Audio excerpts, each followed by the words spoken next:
You are listening to the Knightline Sports Network, brought to you by Travis Dever and the Dever team, 386-690-1636. Knightline is brought to you by the Dever team, your source for New Smyrna Beach real estate and everything else New Smyrna Beach. Go to www.thedeverteam.com and call UCF alumni Travis Dever for all your New Smyrna Beach needs. 386-690-1636. That's 386-690-1636.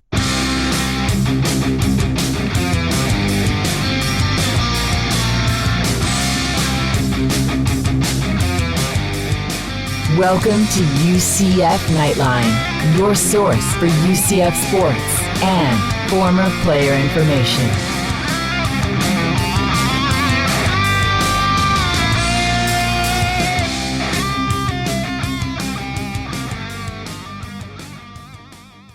Hello, Night Nation. This is Andrew Phegley coming to you from the 1148 studios, and this is Knightline 258 from the award-winning Knightline Sports Network. Joining me as always, Roger Phipps, and on this week's show, conference chaos, recruiting updates, Gator games. Chase Bunker joins us. We get a facilities update, the Tijuana Flats hot take of the week, and news and notes. All righty. No Knightline, Ask Knightline, because I've totally forgot. It's been a while since we did one of these. I apologize. We've been doing the radio show every week, but just been busy. It's busy time of the year for me. So I apologize that we haven't been around, but we're here tonight. We're doing this. So welcome back, both of us, I guess. And welcome back to you, welcome back listeners. to ourselves. Yeah. And the rest of you and for hopefully listening. Somebody's listening. I don't know. But we're back. And so we're doing a show. Chase Bunker joins us a little bit later to talk all kinds of stuff. Chase is very, very entertaining. If you haven't heard him on the radio show that we do, he used to be one of the producers at WDBO and now has moved on to a radio station in Jacksonville, which I don't know the call letters to. He said it, but so yeah, he's going to join us. We're going to talk all kinds of stuff, and we're going to talk about kind of the same stuff a little bit more in depth through the rest of our show. So I guess the big news is this whole Texas and Oklahoma possibly going to the SEC, and what does that do to UCF and the American and the Big 12 and college sports in general? This is a huge thing. It could be a massive shakeup for conference realignment in any conference, all of them. So Yeah, I agree with that. I mean, look, at the end of the day, conference UCF has been waiting. We've heard, 2016 we had that dog and pony show, and now we've been kind of waiting. 2016? Was that long ago when we tried to get into the Big 12 and everybody wrote letters and stuff and what was it? Well, they actually went and presented. I mean, Danny White flew out there and presented in front of the Big 12. The school out west wrote spelled research wrong. Research spelled incorrectly paper. Yeah, that's crazy. That's funny. Yeah, they had a whole airport right beside the Bucs Stadium with airplanes photoshopped in there and everything. Jesus, that's funny. It was terrible. Yeah, terrible. Okay, so this thing is huge, though. I mean, it will be far-lasting impacts on the way that college sports is after this happens, if it happens. What happens to the Big 12? Does UCF get a opportunity to go to one of the conferences? It may not even be the Big 12. I know you've been doing your research. You've been doing a lot more research than I have. I just haven't had a lot of time. So fill us in on what's kind of been transpiring and the latest rumors. Well, I can tell you there are many, many, many, many, many layers to this. And the biggest thing that, it's kind of been an emotional roller coaster. When this thing first broke. It completely came out of the blue. Apparently, the Aggies. I thought you were Texas A&M joking. When you texted it to me, I'm like, yeah, right. Whatever. Remember? I think Yeah. I'll have to find exactly what I said, but it was something like that. I'll believe it when I see it, or Yeah. something I can't say on the radio or podcast. Well, we could, but then it wouldn't. Wouldn't be family friendly. Yeah, and we're trying to keep this thing family friendly. But you're right. I mean, I think it shocked the entire college football world. I mean, the Big 12 presidents came out and I said, LOL, I'll believe it when I see it. That's exactly what I said. It might be tomorrow.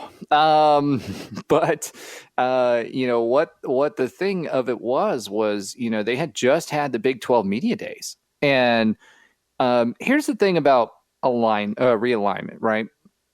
You are never going to hear a peep about any school going anywhere until either it's a done deal or that if the conference is trying to open up the door for a realignment, they're trying to leverage something or someone, right?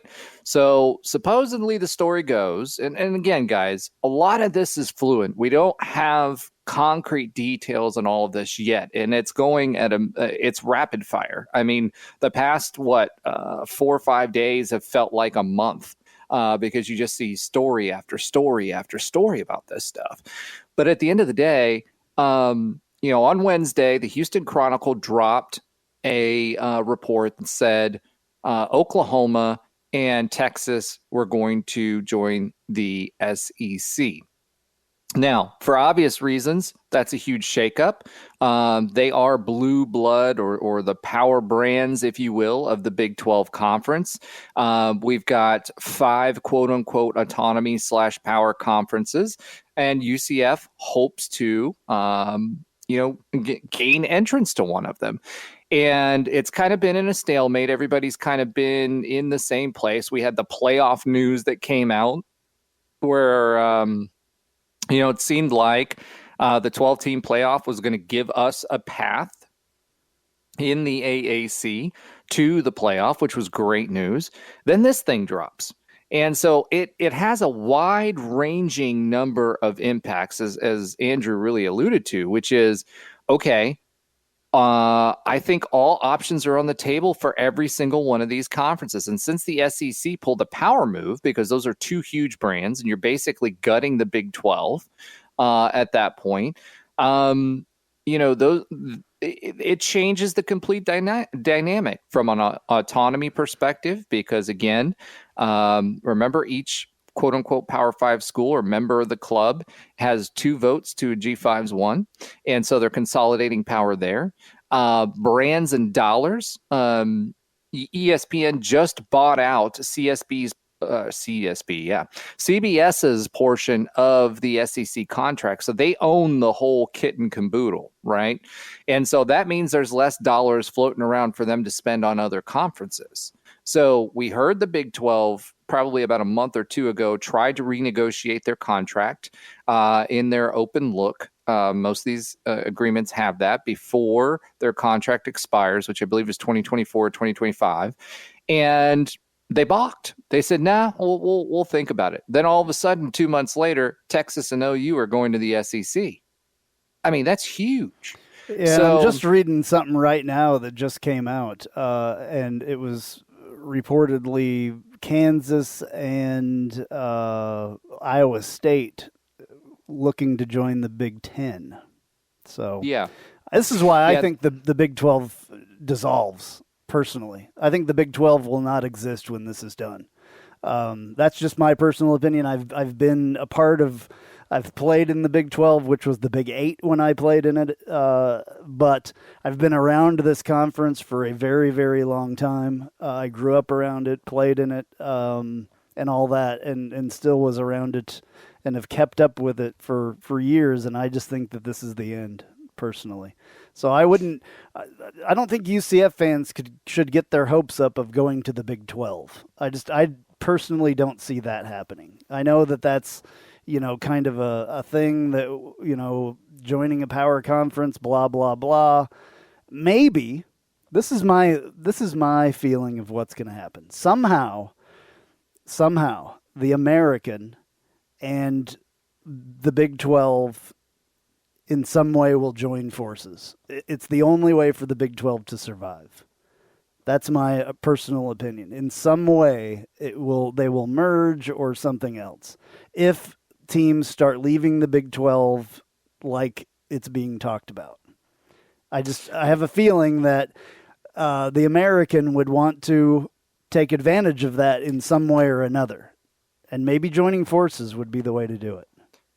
Well, a couple things to note on that. One, back when Texas and Oklahoma and OSU and Texas Tech were supposedly flirting with the Pac-12. This was a ways back. I don't remember exactly when that was.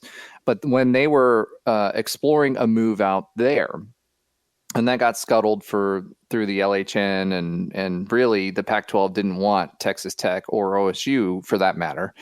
But back when that happened, there was I think it was Brett McMurphy had come out with a report that basically outlined what happened during that time. And one of the things that happened was the Big 12 and the then Big East spoke and discussed a merger between the two conferences. Now, that was losing 4, and that was at that time.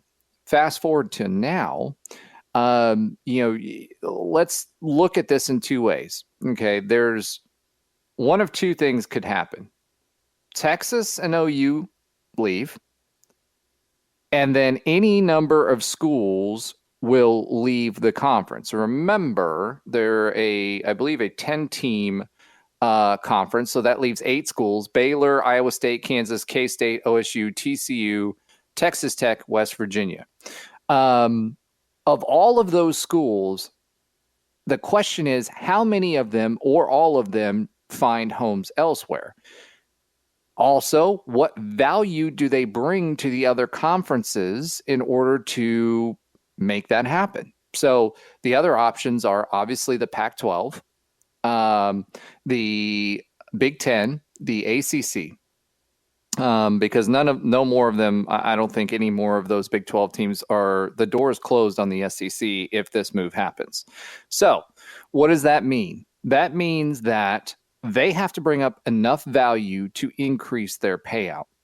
I don't think any one of those teams on their own, because remember the Pac-12 has a lower payout than what the Big 12 does today. The Big 12 has the third highest payout. They had $37 million on their Tier 1 and Tier 2 rights. They all retain their Tier 3 rights. That's how Texas has the Longhorn Network. And Tier 3 basically means what's left over after ESPN and Fox or whomever picks the games that they want. So at the end of the day,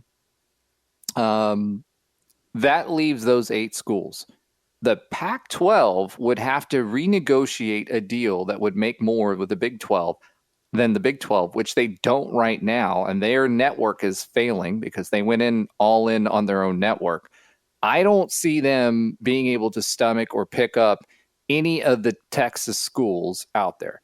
The Big 12 is not going to be able to raid the Pac-12 or anybody else in the unstable situation that they're in to bring them in. The only people they're going to be able to raid is AAC schools, which they already know about the AAC schools.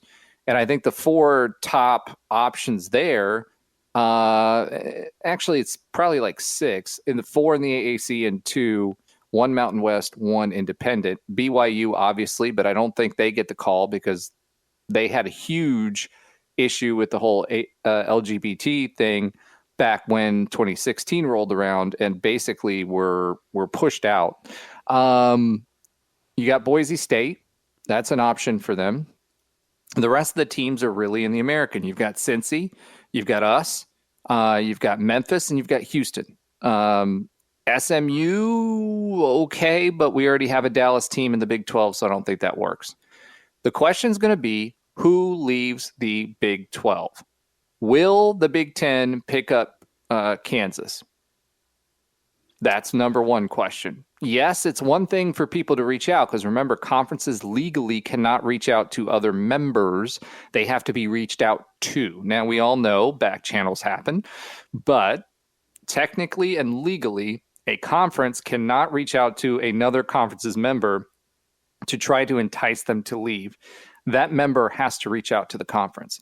So it is true, and it was reported that both Iowa State and Kansas have reached out to the Big Ten. What do they bring to the Big Ten that's going to help them with this? The only thing, and I've read multiple articles on this, that the Big Ten is looking for is to get into the southern recruiting territories. And that means that they're looking at the ACC schools because they're AAU, etc. I don't think the question is going to be the GOR on that, the grant of rights, right? Because the Big 12 schools have a grant of rights. The ACC is locked into like 2037 or something with a grant of rights. Nobody in college football has challenged a grant of rights yet. So if the Big 10 wants to wait and see how that works out for Texas and OU with the Big 12, okay, then none of the AAC or ACC schools are an option. None, because they're stuck in this grant of rights. The ACC, on the other hand, wants to get out of the grant of rights because now the Big Ten is going to be making $50 to $60 million a year. The SEC is going to be making $60 to $80 million a year, and they're making a paltry $27 million. So the only way that they can do that, because they're locked in for such a long contract, is to add schools. So the ACC starts looking around. Who do they find? There's not very many group of 5 schools that they can draw in. Notre Dame is going to stay independent. They're not going to bring them in. They're going to be the first call, but that's not going to happen. So now you're left with the remaining Big 12 schools and schools like UCF. I feel, and I've been reading lately, that the value of UCF is being rated as one of the highest available out there. And actually, one of Kansas's rivals writers came out and said through his contacts that Kansas and UCF are the 2 highest players on the board right now. Kansas, everybody forgets because they have the football team, but they have a massive basketball program that brings in a lot of revenue and a lot of eyeballs. I mean, that's really unfortunately, that's my alma mater. And at the current time, that's what they have. Is a basketball team, but I mean it's one of the blue blood basketball teams. You know what I'm saying? Like, I mean it's one of the greatest basketball schools that there is. So that's their value. Obviously, their value was a little lower in football at the time, and hopefully that will change with the upcoming few seasons and stuff like that. But yeah. It would be interesting. It would immediately make the Big Ten even a better basketball conference if Kansas went there. I can tell you that. Absolutely. They would really lack in football for a while, just like they do in the Big 12 as they sit. I don't think, and the Pac-12 says that they're not interested in other teams.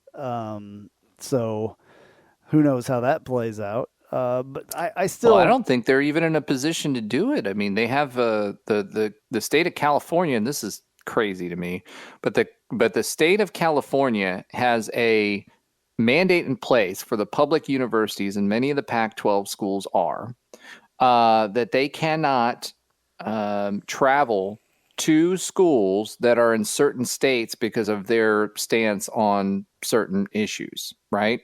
So at the end of the day, that means that they could not travel from the state of California to play a game in Texas, for example. That's one of the schools one of the states that's next.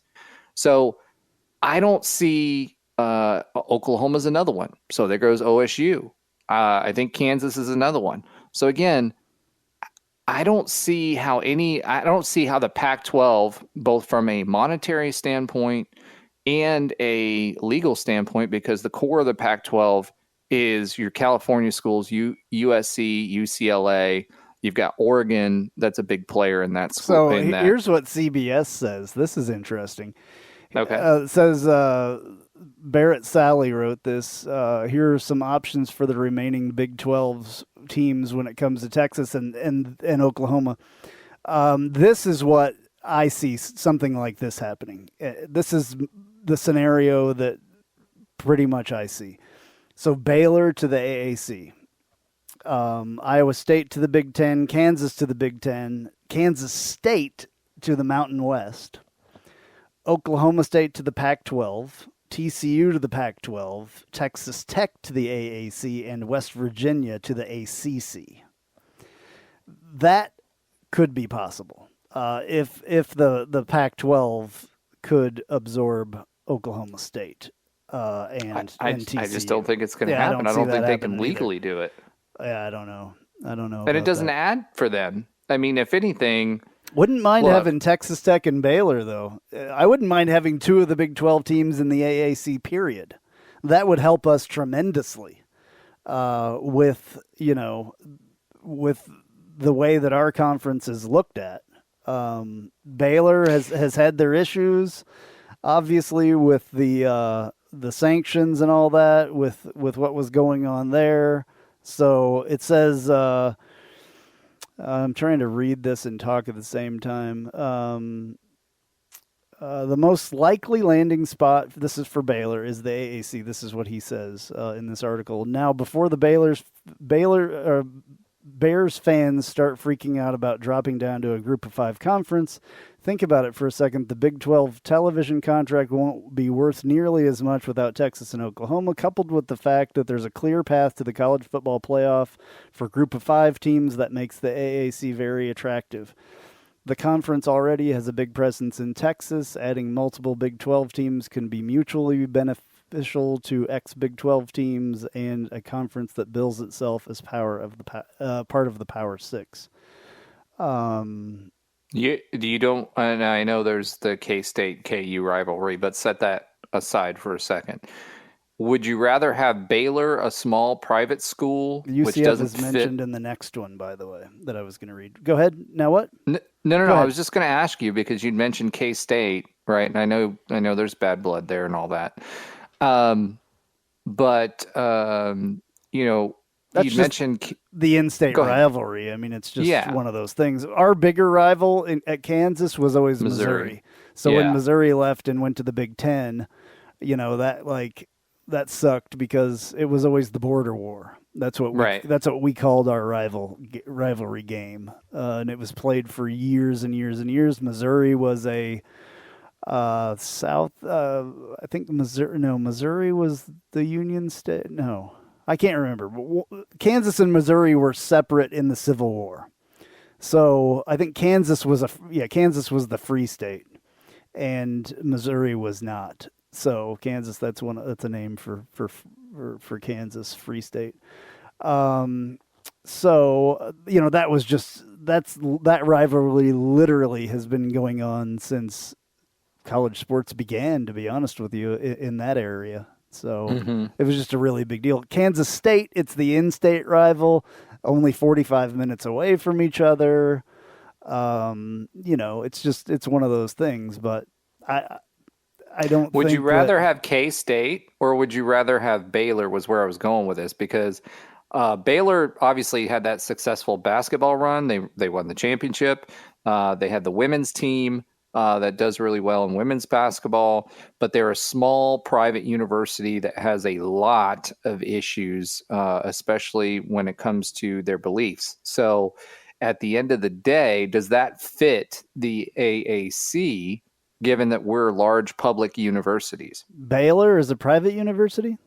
Yes. I didn't know that. I thought it was just a state school. No, they're a Christian university. Oh, I didn't know that. Huh. That's interesting. Yeah, I don't know. I mean, TCU is as well. Well, obviously TCU, but I didn't know Baylor was. I don't know the reasoning why they say that Kansas State to the Mountain West. Let's see what they say. Kansas State should be making calls to anybody and everybody right now. Hasn't had a ton of success on the football field recently. It's not a national brand, does not play in a big media market, which admittedly is less of a factor now than 10 years ago, in parentheses, and isn't a member of the American Association of Universities, AAU. It can slide right into the Mountain West and become one of the better football programs and expand its recruiting footprint in a direction that could prove more beneficial than fighting against power players in the Big 12. Again, this wouldn't necessarily be a demotion. Group of 5 conferences have a much easier path to the CFP in the new system, and revenue is likely to jump as a result.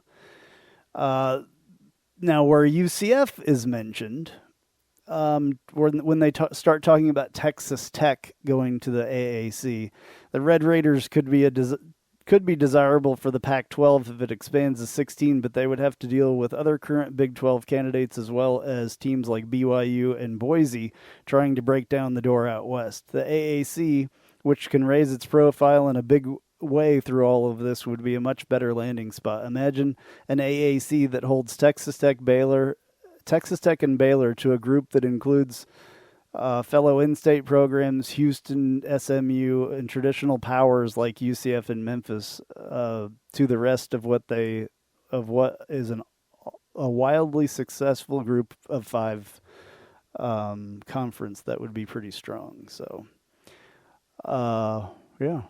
So that's interesting. The other interesting thing is, way to how many look at Texas schools do we want? We've already got Houston, we've got SMU. So if that happens, now you've got 4 Texas schools, 2 Florida schools, 1 Carolina school, and the rest are onesies. Here's another article. Report AAC may look to poach leftover Big 12 teams. Yeah, So, I mean, Milk Carton's been all over the place saying he wants to do well, that. I mean, that would be incredibly smart, though, to do that, personally. That would, I mean, we're down how many teams in football? 2 at least, or 2 because, or 1 really, but we were short anyway, so we're down 2. When UConn, which good riddance, whatever. Yeah, I'm trying to read this while I'm talking, but I think if the AAC does not take advantage of this, that would be bad. That would be really bad. I mean, this is the perfect opportunity for the AAC to add a couple teams and say, look, now we've got some former Power 5 teams in our league. We've made our league even stronger as far as that goes, and let us be, according to The Athletic, citing high-ranking sources within the AAC, the conference plans to act as an aggressor and will try to poach Big 12's leftovers, potentially as a group, is what it says. Well, that'll be interesting, because here's the thing. If they don't, they're going to get poached.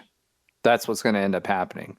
And the thing that, again, and I get what Oresco is trying to do, and that's cool. I mean, he's representing all the member schools, not just UCF, Cincy, and some of the teams, Houston and Memphis, that are teams that could be looked at, right? He's representing all the interests of Tulane and ECU and those folks that are not going to be an option in this whole thing. So he needs to do that on the behalf of his member schools and advocate for that.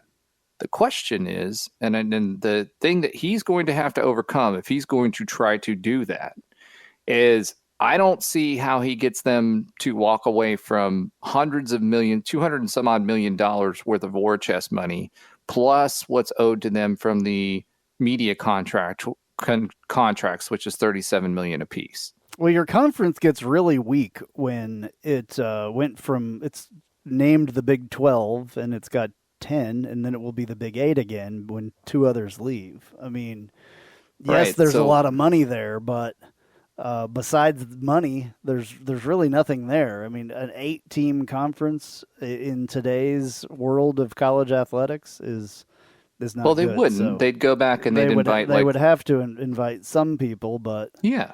I mean, I don't know. I for some reason, I usually go with what my gut is telling me, and my gut is telling me that some teams come to the AAC. The AAC gets much more recognition when we add a couple of really good sports schools. If ESPN will back it with a contract, that's the only way I could see it happening. Well, why wouldn't they?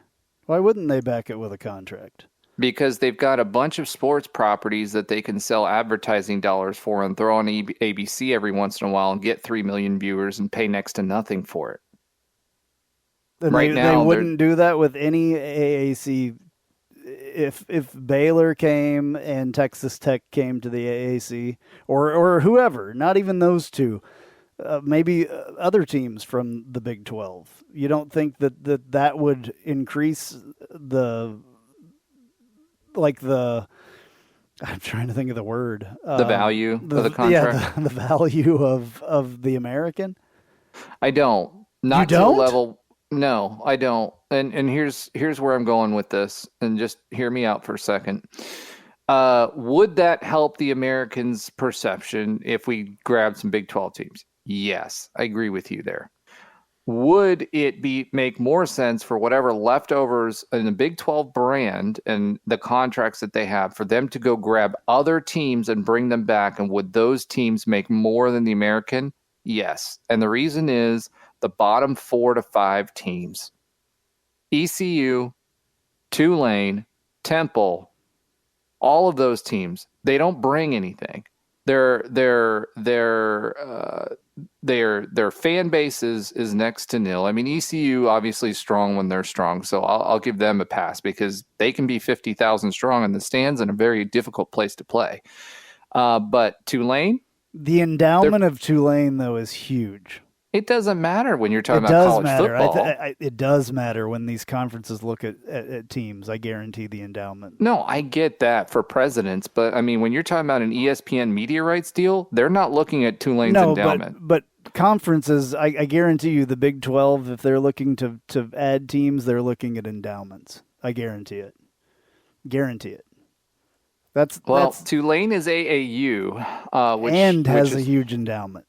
So, yeah, I mean, that's good from an academic partnership perspective. But the original question we were talking about is what the contract value would be. Tulane brings nothing to a college football contract value. Nothing. They would if they had Big 12 money. No, they wouldn't. Okay. They already have money. But if they had conference money like that, and we're in a conference, I mean, I just feel like they could add something. I think any of the AAC teams could add something to the Big 12, obviously, because the Big 12 will be gone. Well, at the end of the day, the question is whatever's left over the Big 12 plus the top teams of the G5, would that have more contract value than the AAC grabbing 2 teams? I think the answer to that is yes. Possibly. I don't know. I have a gut feeling, like I'm saying, that the Big 12 is gone after this. And there's going to be a lot of money left, for ESPN to throw to another conference. And hopefully that conference is the American. I think the American is positioned perfectly for this. We're in need of teams to add, and we want to be part of the big dogs.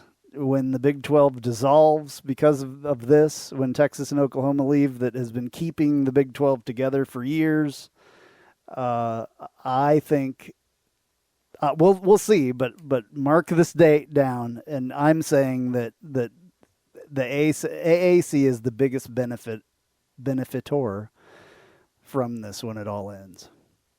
I mean, besides the SEC, obviously, or maybe one of the other power conferences makes a big deal with somebody.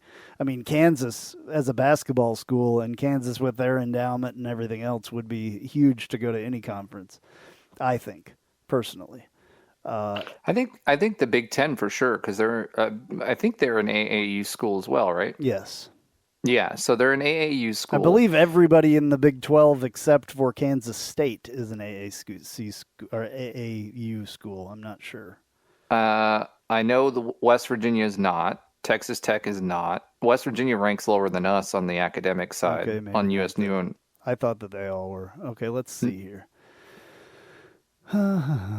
Western Reserve University, Rice, University of Buffalo, University of Pittsburgh, Columbia, Rutgers, Berkeley, Rochester, Cornell, Stanford, UC Davis, USC, Duke, Stony Brook, UC Irvine, Toronto, Emory, Texas A&M, UCLA, Virginia, Georgia Tech, Johns Hopkins, UC San Diego, University of Washington, Harvard, Ohio State, Santa Barbara, Vanderbilt, Indiana, Penn State, University of Colorado, Washington University in St. Louis, Iowa State, Arizona, Florida, Yale, MIT, Chicago, Illinois, Dartmouth, McGill, University of Iowa, Maryland, Utah, Boston University, Michigan State, Kansas, Michigan, UC Santa Cruz, Bandies, and I don't even know where that is, NYU, North Carolina, Minnesota, Tufts, Brown, Northwestern, Texas, MU. I'm not sure what MU this is. Caltech, maybe that's Missouri. I don't know. Caltech, Princeton, Wisconsin, Oregon, Carnegie Mellon, Purdue, Tulane, and Penn. Okay, so I guess a lot of those aren't in the Big 12. But I would assume that means something to be within that. So. It does, and it was a prerequisite for the Big Ten for a long time for member institutions. I mean, even Nebraska was a AAU member and then was stripped of its AAU status because a lot of its money the and medical research. School is not in Omaha or not in Lincoln. That's part of it, and most of their research dollars actually come from agriculture, and they took that away for that reason. But that being said, again, bottom line is, I think Kansas would definitely have an opportunity. Is Missouri, yeah, that's unfortunately. Iowa State, I don't see what they bring, and I'm not sure Iowa would allow them into the Big Ten. Iowa State has research, I believe. No, I know that, but they, as far as football or basketball or anything else, they've been average recently, but their entire history has not been very good. So I don't know. I don't see Iowa State. I don't see Iowa State to the Big Ten. I see Kansas for the basketball program. 100% agree with that. Well, don't really see anywhere else. But also, a lot of the articles I've been reading is they've been wanting to go Kansas south. Takes Iowa State wherever they go. They're just kind of like that. I think they're a package deal. Are they? Yeah. Okay, I didn't know that. In my opinion. Because that's been a really good rivalry as well, those two teams. And they haven't been horrible the last couple of years in either sport, basketball or football. In fact, they've been pretty good, I believe. I think last year they were really good, actually. I don't know if they weren't in the playoff, but they were right outside of it, I believe. Basketball, definitely. Well, I'm just talking about traditionally. I'm not talking about the last couple of years because they have Brock Purdy.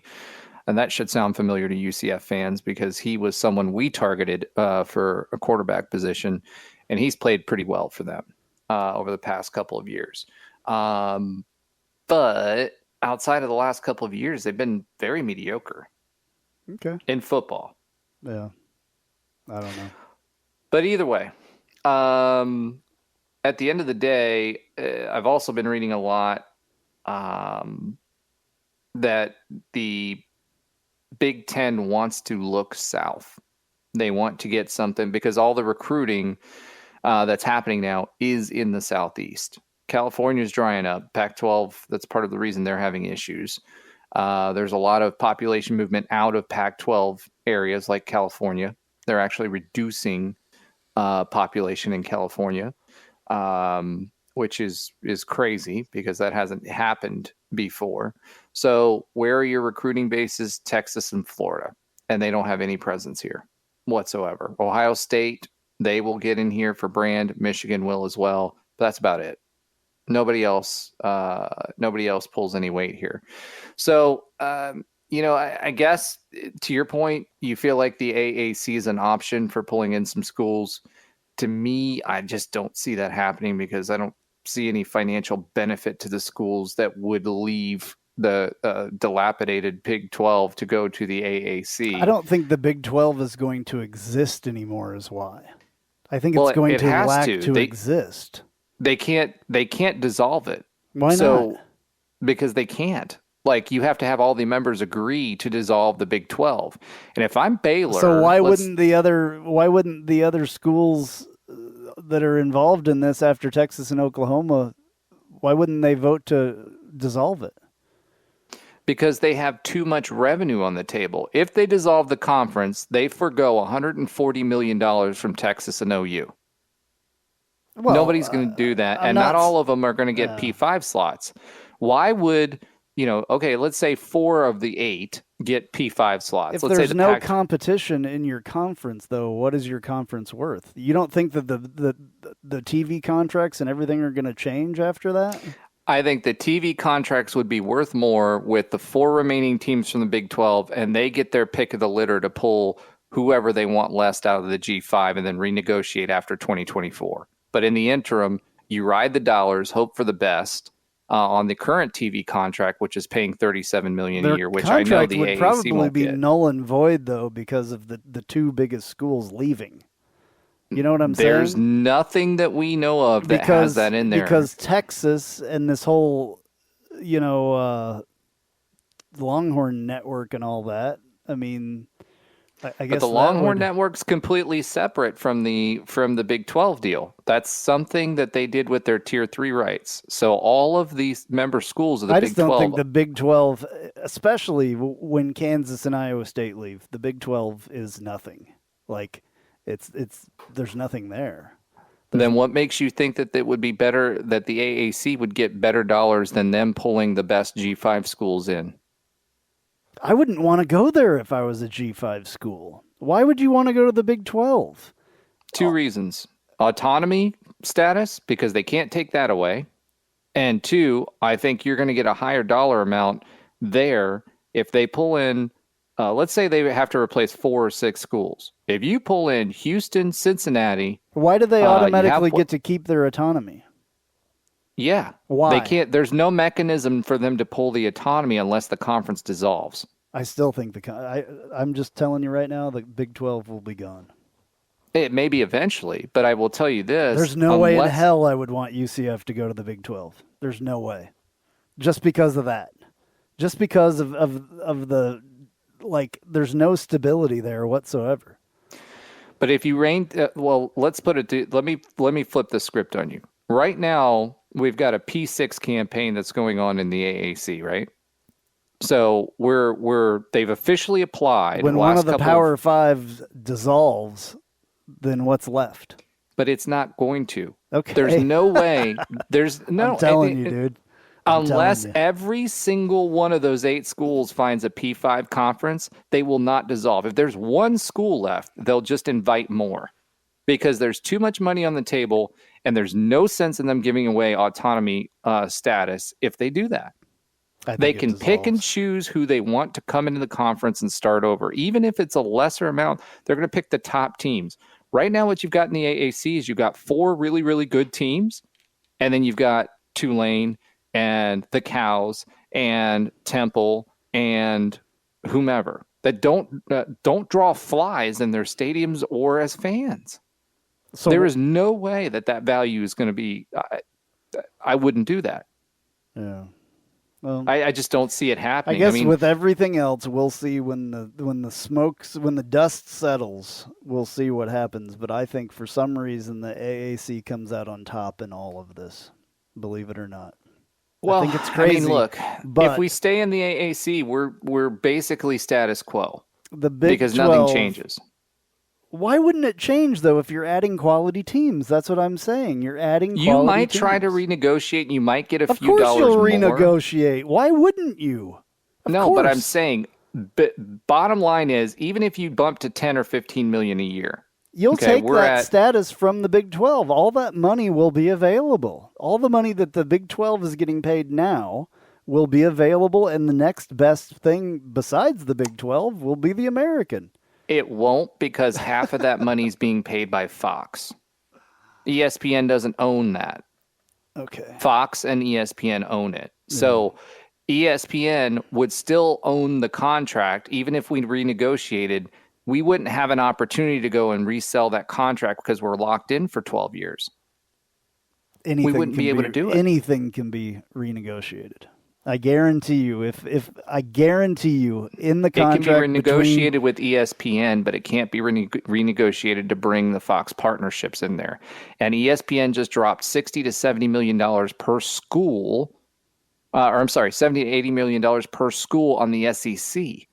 they don't have that money just lying around to bump us to up to 37 million or whatever. And quite frankly, the rest of our schools aren't worth that. Okay. Neither are those schools from the Big 12 that be left over, which is All the right. whole Well, point we'll of the see. argument. We'll see when the dust settles, and we'll see where people All right, land, so I guess. the one thing we haven't talked about is the ACC. Now, they are in between a rock and a hard place. They did what the American did and signed a long-term contract to get their network.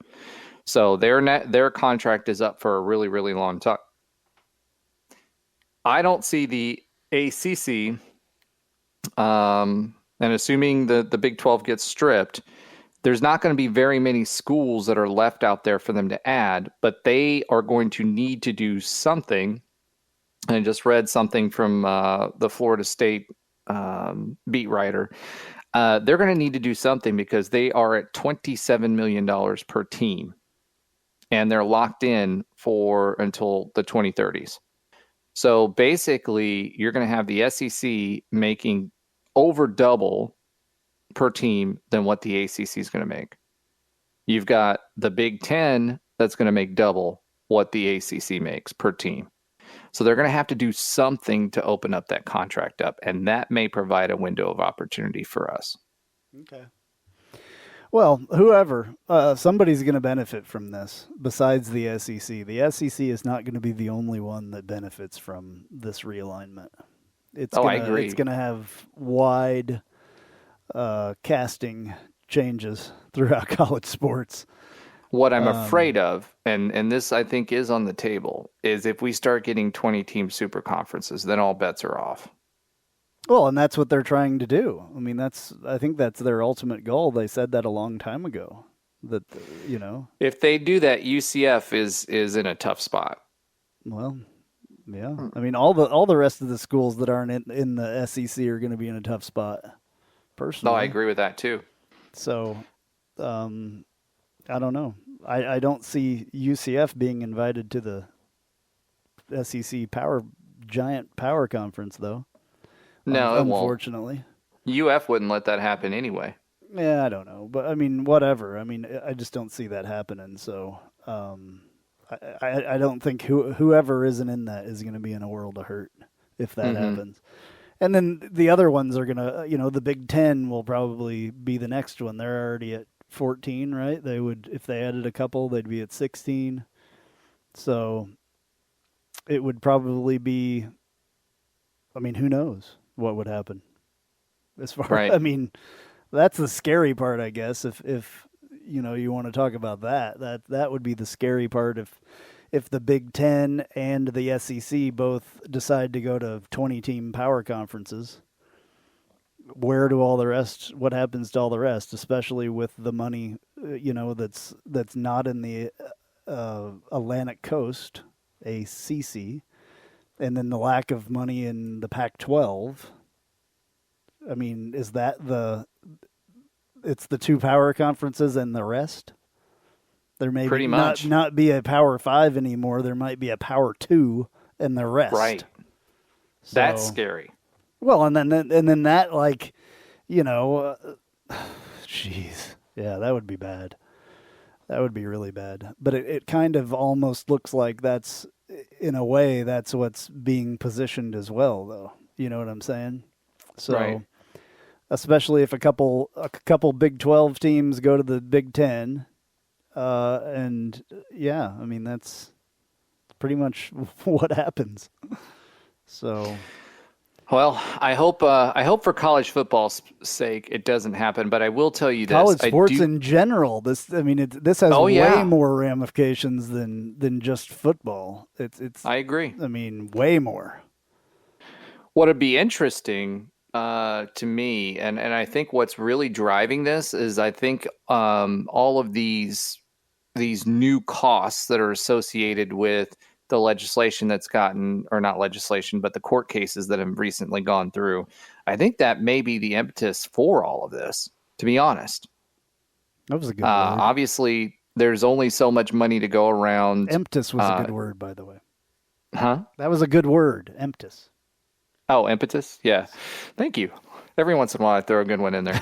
The rest of the time, I sound like an idiot, but that's okay. Well, most of the time. But anyway, no, but just joking. Just but joking. I'm the but at idiot. the end of the day, Everybody look, knows that. here's the reality of it. I mean, I'm not sure that they could make that work. I mean, if they're only playing each other at that point, I mean, how do you make that work? Is that enough teams to fill TV slots? I don't think so. I think you'd still need at a minimum. Everybody saw this model at 64 teams to be able to provide enough content for the TV providers. Well, there so would that they have to can be get their another one ad revenue. that would come out of it as well. I mean, Yeah. So who knows? The American and the AAC could get together.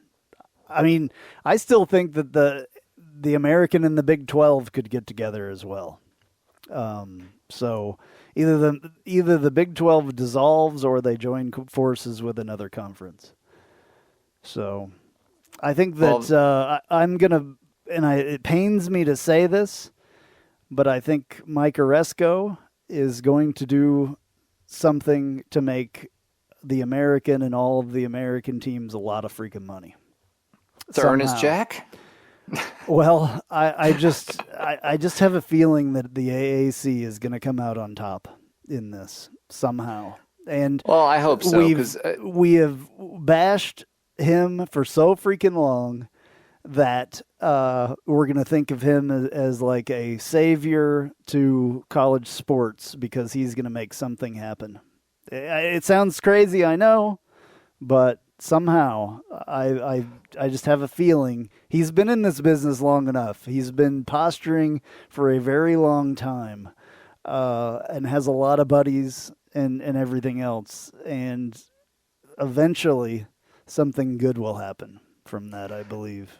I will tell you this. I just sit back and looking at the bigger picture. We are no worse off than we were 2 weeks ago. All we're talking about is potential of movement.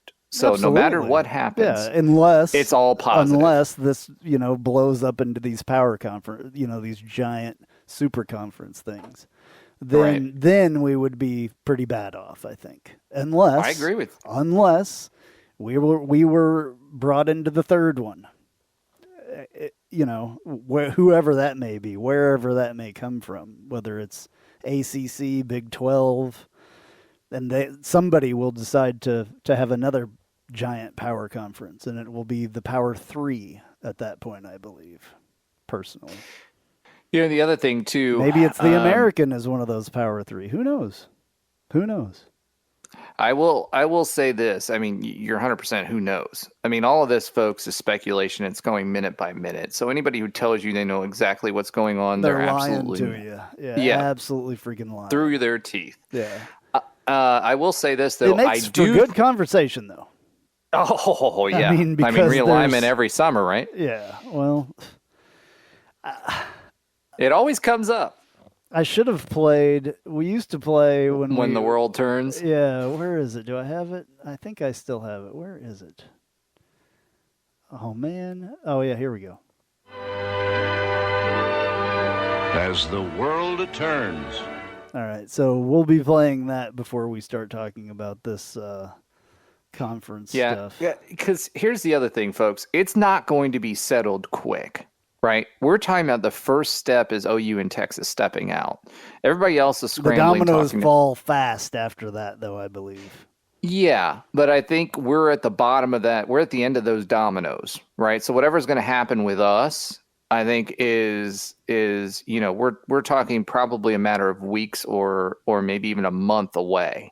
So I think it's probably going to be longer than that, but yeah. I mean, I'll tell you what I think when I get to my hot take because that was my hot take for this week. But I know everybody's like hitting refresh, hitting F5 on their keyboards. But this roller coaster ride is going to take a while for us UCF fans. So don't expect us to make an announcement next week. Now, I'd be pleasantly surprised if we made an announcement next week, but I don't see that happening. I do think this is one time where Terry Mohajir's ties to the college football playoff committee are helpful because he got access to a lot of the rest of the conference leadership. And word is that, Danny White was pretty steamed when the Big 12 did their dog and pony show in 2016, as rightfully he should, because we literally spent over $100,000 on that presentation that wasn't taken seriously, right? And he and Bob Bowlesby did not like each other. So, and several other people. Now, the one thing we loved about Danny White is he ruffled feathers. The one thing that is not good in a situation like this is when you ruffle feathers. You want to lean on your relationship. So I do think, number one, UCF fans, silence is golden in situations like this, right? If we're not reaching out and saying, look at me, look at me, look at me, that's a good thing. They're negotiating, right? Second thing is, I do think it is an advantage for UCF to have Terry Mohanger in this case because of his playoff connections. Yeah, he knows a lot of people. He knows you? Well. Yeah, I don't know. Let's see. I was just searching for UCF alignment just to see where UCF is being mentioned into this. Everywhere. What will the Big 12 do to survive? Will it even be able to? I'll be perfect. This is written by Drew Ham of SB Nation, I believe. And he says, I'll be perfectly honest with you, I don't see any scenario where the Big 12 survives this move, losing the two best football programs, two top men's basketball programs, one top volleyball program, Texas, and two respectable women's basketball programs. The conference does not exactly scream continued viability. What schools could you even convince to join the conference at that point? Would be Cincinnati interested, UCF, Mizzou back, or Texas A&M back, because they're pissed Texas and OU joined the SEC. I think Texas A&M would probably try their hand at the Big Ten before that, because they're an AAU school, and that satisfies that Southern requirement. Yeah. This will be interesting. What else? Here's another one from Fan Nation. Oh, this is the UCF Fan Nation. And yeah, I don't know about that. SB Nation, another one. Yeah, there's quite a few different scenarios that people are throwing out there. I don't know if I want to really go in and read those articles. But No, I mean, listen, the reality is, you heard even Chris Hayes, the local recruiting guy from the Sentinel, right? He went on one of the major podcasts, and said, they asked him about UCF and the Big 12, and he said UCF's too big for the Big 12. Do you have a subscription to The Athletic? I do. There was an article yesterday, I guess, the case for the AAC to go on the conference realignment offensive with Big 12 in flux. I don't know what that article said. Yeah. It'll be interesting to see what happens. I mean, hold on to your shoes, because shoes, underwear, hats, ties. I was just saying shoes because that was what came to my brain, but socks, throw it all in there, because it's going to be a wild ride, folks. I mean, you're getting shot out on the coaster, and you're looking over the precipice. But listen, to your point, Andrew, there are the one good thing about all this too. This is not 2016 where we're coming from an 0 for season. UCF since then has had two undefeated regular seasons, one undefeated season and one undefeated regular season. We've had BCS bowl wins. Well, not BCS, New Year's Day one bowl BCS wins. Bowl win. We do have one, but that was before 2015 or 2016. So the momentum for UCF, our brand, all of our marketing metrics, all that stuff, our brand presence, all that stuff is in another level compared to 2016. So for it to happen, okay, for this to happen now, if there's an opportunity out there with one of those conferences, I mean, we could not be more perfectly aligned. And here's the other ace in the hole, folks. Gus Malzahn. He knows everybody in college football. I mean, everybody. So he got Florida. He was supposedly involved with his Florida deal for this 2-for-1 that we have out there. Instrumental in that more than people realize. And he is a very influential person in college football. So you got Terry Mohajir, who was on the playoff committee, right? And then you've got one of the most well-respected names in college football as the head coach at UCF. You don't think they're both tag teaming, working their networks, trying to get us in? I mean, the last time TCU got in the Big 12 was because he got the supposedly got the Texas AD drunk and got him to sign off on them joining.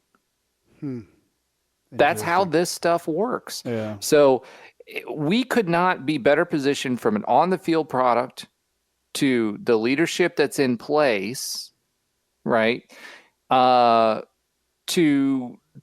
go down this journey. And that's why you see us mentioned for every single conference, and by every single writer, we are number one or number two for every single conference.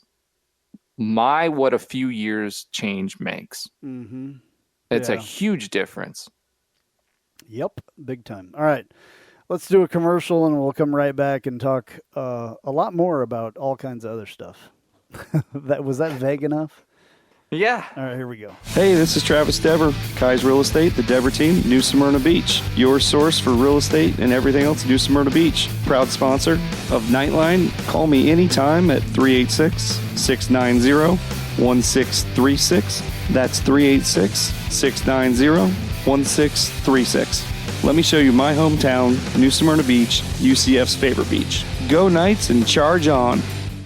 An auto accident can change your life forever. At Chad Barr Law, we are raising the bar on what to expect from your personal injury attorney. Hi, I'm Chad Barr, and I want you to know that our entire team is dedicated to providing you with the representation you deserve in your greatest time of need. If you or a loved one have been injured in an auto accident, call 407-599-9036 for a free consultation or visit chadbarlaw.com. At Chad Barr Law, our clients come to us in need and leave as family. Offices, Altamont Springs. Looking for more out of your Porsche? Look no further than Flat6Motorsports.com. They have the widest selection of aftermarket Porsche parts anywhere in the world. With over 85 product lines and in-depth expertise, Flat6Motorsports.com is your one-stop shop for any Porsche performance needs. Whether you're shopping for intakes, exhausts, suspension, or tuning, they have you covered. Flat6Motorsports.com is the premier Porsche aftermarket specialist. Check them out at Flat6Motorsports.com. All right, well, we're back. I think that this is the perfect time, since we were talking earlier tonight before we started recording Knightline. We recorded a little bit with Chase Bunker. I think this is the perfect time for that because we were talking about the conference alignment with him as well. So here is our talk with Chase Bunker. All right, please welcome our good friend Chase Bunker to the show. You guys know him if you've listened to our radio show. Used to work at WDBO, now has moved on to Jacksonville. And I'm not sure of the call letters in Jacksonville, so I'll let him fill you in on that. But we really like Chase. Chase is always entertaining, so we wanted to have him on to talk a little bit about what's going on in the sports world, because there is so much going on with this realignment thing that possibly may happen with Oklahoma and Texas. Plus, there's the Gators and UCF trying to put something together for 3 years or for 3 games, I guess, a 2-for-1.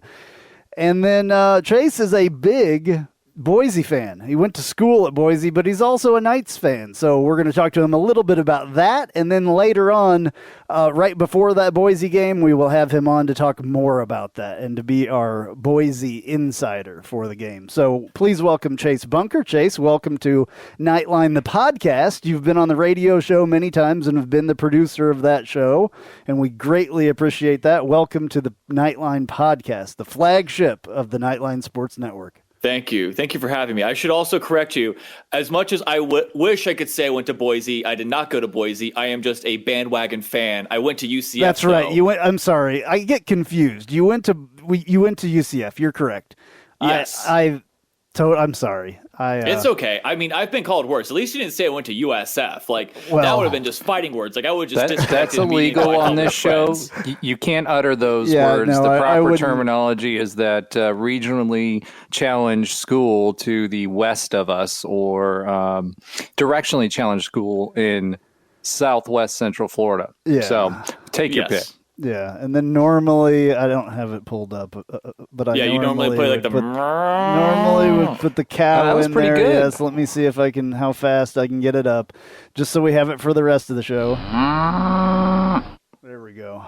Chase, that was pretty close, man. Thank you. I tried. You did a good job. Okay, so yeah, I apologize about that. I was absolutely 100% wrong about that. So yes, no, you weren't went 100% to UCF. wrong. Like maybe like 50%, but it was a good 50. You went to UCF, but you were a bandwagon. As you put it, you said bandwagon. So I originally started as a bandwagon, yes. Okay.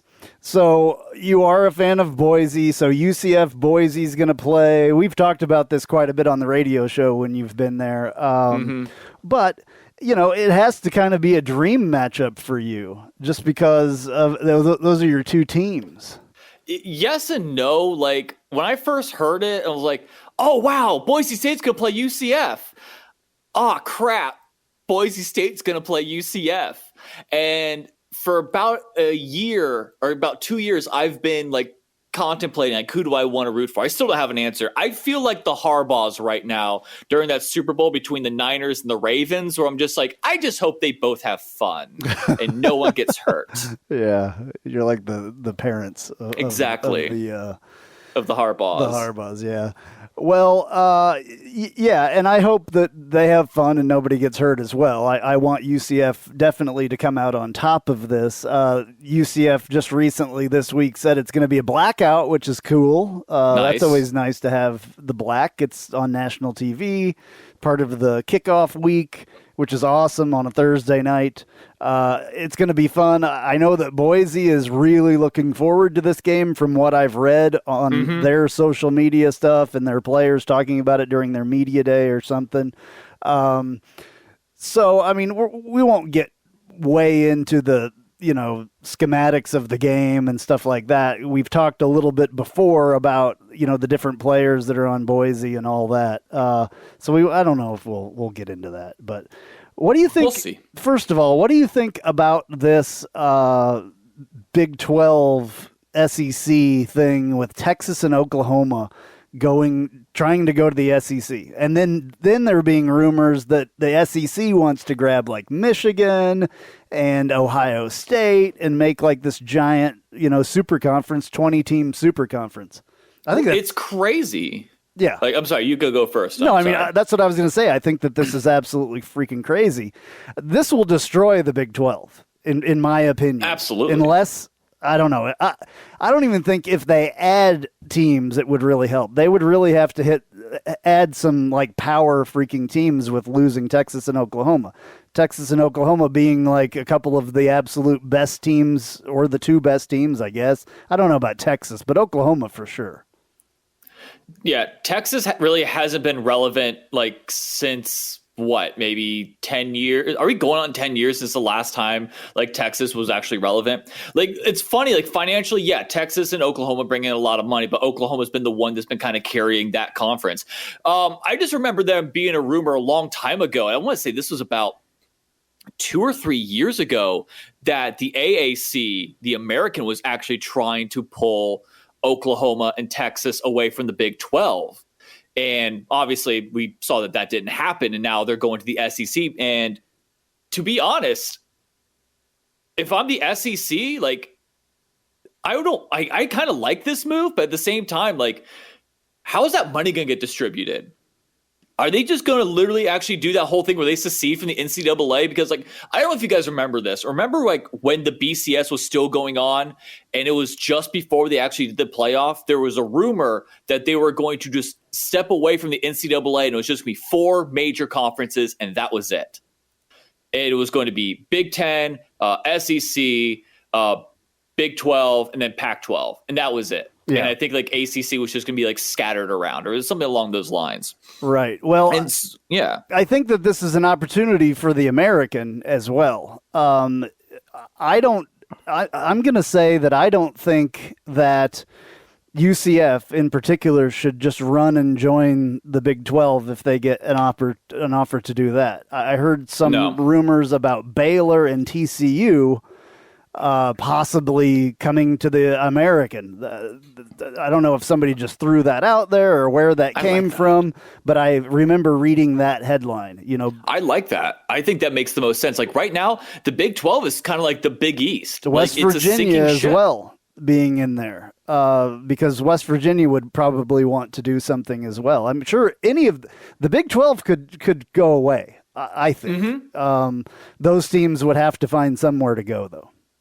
Oh, yes. I think that if the Big 12 leaves, like you could easily see a Baylor, maybe a Tech, Kansas State, a West Virginia or TCU. They could possibly go to the American. You could see one of those go to the Big 10. You could see Kansas going to the Big 10. West Virginia could go to the Big 10. I think the American and I think the Big 10, maybe the ACC. I just kind of think they're borderline incompetent when it comes to certain things, and so I don't trust them to do that. But I think right now the Big 10 and the American could be the two biggest buyers in this. I think so as well. Roger, you've been silent the entire time so far. Well, you guys have been riffing, so I didn't want to interrupt. But that's a first. Yeah, true. I do. You feeling all right? I'm going to take a completely different take than that whole segment, because I don't believe the Big 12 will go away if there's 2 or 3 left, and here's why. Assuming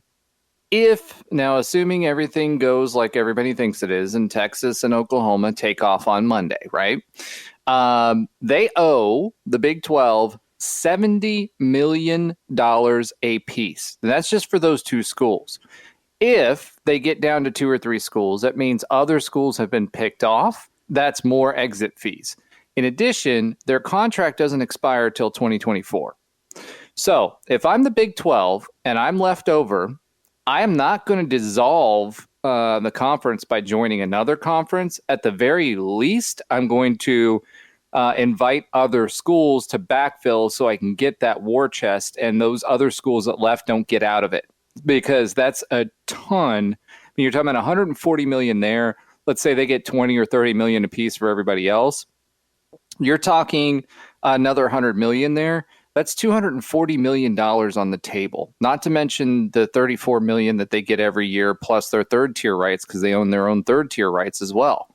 So I cannot see a scenario where if there's 2 or 3 schools left, that they don't just invite everybody in, ride till 2024, and then see what happens. I mean, those schools and those chancellors or presidents or whatever you want to call them, some of them call them CEOs, would be absolutely derelict in their duties if they did that. So I just don't see a scenario where that completely breaks down unless every single one of those schools finds a home, and I don't see that happening. And I think you and I will all agree, like, this is UCF's best opportunity to get into a, quote, Power 5 conference, right? Yeah, and it's not just the Big 12. The ACC supposedly on the hunt as well. And the thing of it is the Big 12 and the Big 10, and what's going to be really interesting for me is if Texas and Oklahoma leave for the SEC and the SEC pushes, do they front the money because of the grant of rights? Because if they want out of that contract early, they're going to have to play with the grant of rights that everybody signed, right? Because they've signed a grant of rights, which means your football games belong to the conference until the end of that contract agreement. Nobody has tested one of these in college football yet. Now, musicians have done that and have won, okay? But in college football, nobody's tested that grant of rights, because here's the other part of this. The ACC schools are locked up to like 2034 or something like that. So if they don't want to test the grant of rights, that means the Big Ten is not going to be able to pull from the ACC schools, which you would think they would want to, because there's a lot of AAU schools there. So at the end of the day, that limits that. The ACC wants to They're getting ready to be lapped again for conference media rights. The Big Ten's getting ready to renegotiate. They're expected to make anywhere in the neighborhood of $60 to $80 million. The SEC is going to be making $68 to $80 million. And the ACC is going to be making, I think, somewhere around 27 to 30 something million dollars. Because remember, the Big 12 was the third in line of all the Power 5 schools for contracts. They were making 37. We're expected to make 40 million next year. So the ACC, what I could see them doing is there's no way they can get out of their contract unless they add schools. And if they add schools, they may look around and say, okay, who's available? I don't think they're going to go after Big 12 schools. Honestly, I don't see a lot of value there. That may crack the door open for UCF because there's not a lot of Group of 5 schools out there that would fit the bill for the ACC right now. Now, if the Big Ten gets froggy and manages to pull the grant of rights and argue, and the SEC wins the grant of rights negotiation, or at least they negotiate after 2 years or whatever, that gives the Big Ten an opportunity to really start thinking about the Virginia schools. Like Virginia would be a good fit for them, and they want to go south. So the latest rumors I've been hearing is the Big Ten might be an option for UCF, which at the very beginning of this, I said, absolutely no way in heck. We're not AAU. We're not an academic profile fit for them yet. We will be eventually. But apparently they want to get into the South, and that's coming from multiple places. And if they can't pull up the ACC schools, do they pull a UCF or someone out of there to get into Florida and get that foothold? Because they're getting ready to lose any foot and the opportunity with Texas. So, yeah.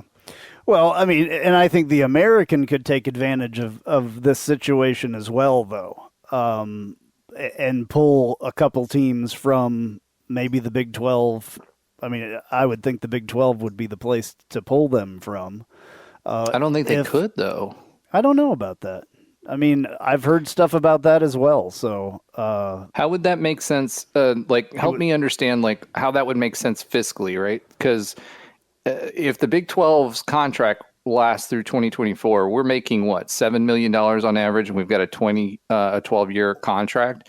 So if they bump us to $15 million, right? Well, you could renegotiate the contract, obviously, if you pulled teams like that, like TCU and Baylor are the ones that have been mentioned. I mean, the American obviously could renegotiate their contract at that point, I would assume.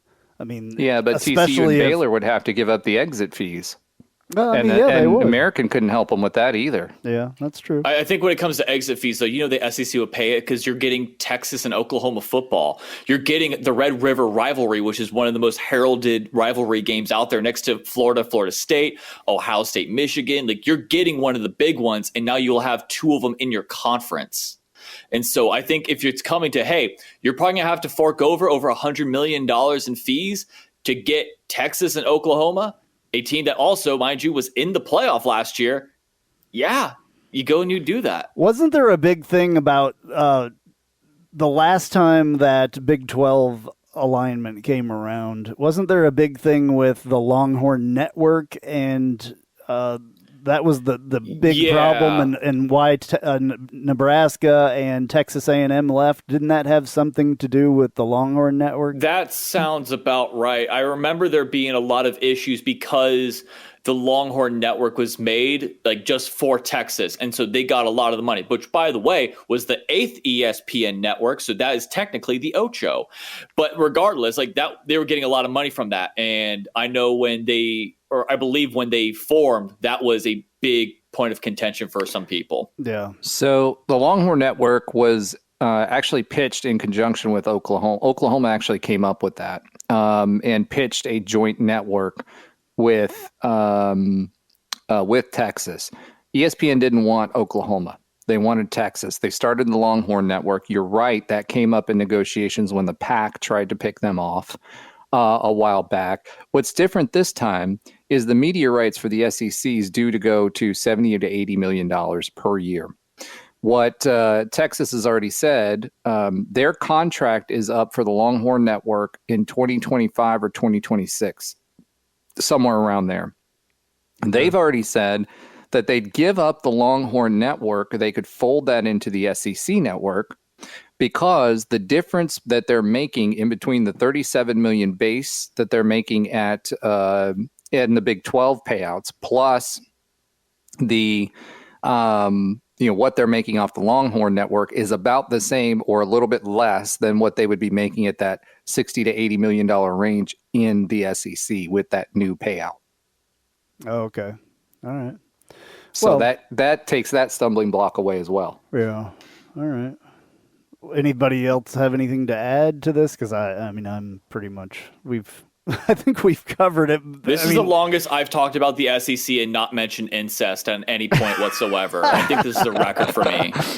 Yeah, Bama fans deserve it. I just hate that the SEC, can have even more power over the entire world of college football. This is the thing that I hate about things like this. I hate to see the SEC getting stronger, period. Who knows if it's going to lead to an opportunity for UCF or not in one of these other conferences, or who knows if this will, spawn a giant, realignment with everybody. Who knows? It's definitely possible, especially with the fact that if the SEC is just so big because they've just made it its own entity in a way, it's a tradition in those areas. And so now, why not feast on it? Especially when we were just coming off a COVID year where, hey, we need to grab at all the dollars while we can. Hey, let's go to the conference that's making the most money. Well, what's interesting is we've got all this legislation that's just moving through and that has just been approved, right? The SEC, when they start collecting Power 5 teams, right? If they are at 16, a Power 5 team or autonomous team counts for 2 votes to every G5 team's 1. Okay. So if you have 16 teams and nobody else has 16 teams yet, you technically have more votes and controlling votes over any legislation that goes through the autonomy side than anybody else. Now, there's also been some rumors that they may be, and I saw a couple articles on this, that they may be looking to try to entice Ohio State, Michigan, and a couple USC, and then another brand out of the pack. I don't think that's going to happen because I think that's just completely out of the way. But if they're going to create a super conference and they really do want to get towards this break off, which I think it's a topic of conversation, I don't think it's something that anybody really wants to do because of the tax implications and everything else. But at the end of the day, they control more of that. The other thing about the Big 12 too is there's no way for the NCAA or the groups within the NCAA to take that autonomy tag away from the Big 12 today, right? So any schools in the American that want that, or any schools that are left over, if they go to the American, they lose the autonomy tag, which is a big deal. They could, I think they would rather pick up schools to backfill to maintain that because there's no way to strip that away from them today. So that's another piece of this pie. Yeah. It's convoluted. It's totally convoluted. The entire thing. I don't like what's happening to college sports. I don't like it. It's not college sports anymore as we know it. It is completely changed, especially with the name, image, likeness thing, the transfer portal. Now this, it's just changing right before our eyes, and it might as well be the NFL Part 2 or something. Or I thought you would like the transfer portal because usually I like the transfer portal. Benefit of it. The transfer portal is fine. I'm still not on board 100% with the name, image, likeness thing because I just think that people are going to be playing more for their sponsors than their school, and that worries me. You know what I'm saying? Yeah, they're going to be thinking more about that money that they're getting other than they should be playing for their alma mater. That worries me. And it's going to make more individualism in college sports as well versus team. That worries me. I have a feeling. I feel like that's a different topic for another day, because I know that like we've been going on this segment for about 20 minutes now, and I know you have some other things you want to mention. Because I feel like this one we could go on for like hours. We could, yeah. So let's talk. Let's just move on, I guess, about this Florida UCF thing. We, of course, always said, especially Danny White said, that when he was the AD here, that we would do no 2-for-1s. Terry Mahajer comes in, is the new AD. Gus Malzahn comes along. All of a sudden, we're doing a 2-for-1 with Florida. UCF fans are very torn, I believe, between being overly excited that we're playing Florida because that's what we've wanted to do for years, since we've been, a good team, instead of before when they just came in and absolutely whooped the living daylights out of us. Mm-hmm. Now that we can actually compete with them, we're playing them, but it's in a 2-for-1 scenario.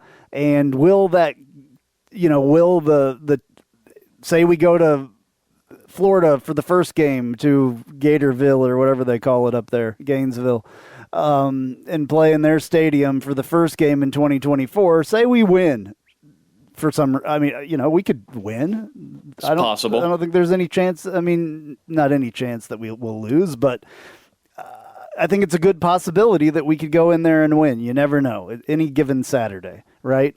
I think we're a good enough team. So we go in there and win, and then, does the rest of it, do we get bought out on the rest of it? Do they wind up playing the 3 games when they play? And then it's, 20 years? No, it's not that long, but it's like 5 or 10 years. This is like a 12-year thing, completely. And it's 2030 and 2033. Will the 2033 game ever happen? Because it's supposed to be at UCF. It's supposed to be in the bounce house. Does it get moved to the Citrus Bowl? Does it happen at all, or does it get played in the bounce house? That's the big question. And we obviously all want it to be played in the bounce house. Florida probably will not want that, though, because they can't get their fans there because there won't be enough room, blah, blah, blah. They can deal with it. They need to deal with it like everybody else has dealt with it. Every other team that's come into the bounce house to play gets an allotment. And then people can, online or wherever, UCF fans can sell their tickets to Florida fans, and they'll be scattered throughout. And, and the other thing I like about this, the one thing I do like about it, it's got the Florida players fired up, and it's got UCF players and the fans on both sides fired up. It's great for a rivalry, honestly, if these games go down. It's great to have an in-state rival other than the community college that is over there. Yeah, let's be honest here. If this was 2017, 2018, when we were a lot better than that Florida team, then yeah, I understand doing the home and home. But the thing is that Florida's had their head so far up their ass, it's not even funny. And so now it's because of the fact that, we're the SEC, blah, blah, blah. It just means more. So we have to do a home and home. And if it was 2017, 2018, it'd be like, yeah, no, just do a home and home. Bleep you guys. Don't come crying to us when you're getting throttled by Alabama again for the 15th straight year. But the thing is, we're 3 years removed from that. This past year was awful. In terms of what we've had, our success recently, last year was awful. And so we kind of got a little bit of a humble check right there. We lost who we were. And so now we kind of have to do the 2-for-1. Why? 1, because it sells, and 2, you know what? If we think we're going to be that good, let's just do it. Do the 2-for-1 so we can tell them to shut the hell up. The one thing I am baffled at is just because whenever you see these deals getting done, it's usually, this is done in 2020, they'll play in 2022. This deal's, and they'll do 2022, 2023. They'll do consecutive years or one after the other. This is just like you said, 2020, 24, 30, 33. This, I believe, and this is me speculating because I don't think the official thing is out yet, the official deal. This is Florida's way of saying, all right, if you're good now, you surely aren't going to be good in 2030. You definitely aren't going to be good in 2033. And that's why I think they did it. They wanted to treat this as a borderline FCS game because they don't have faith in us because we're a group of 5 school.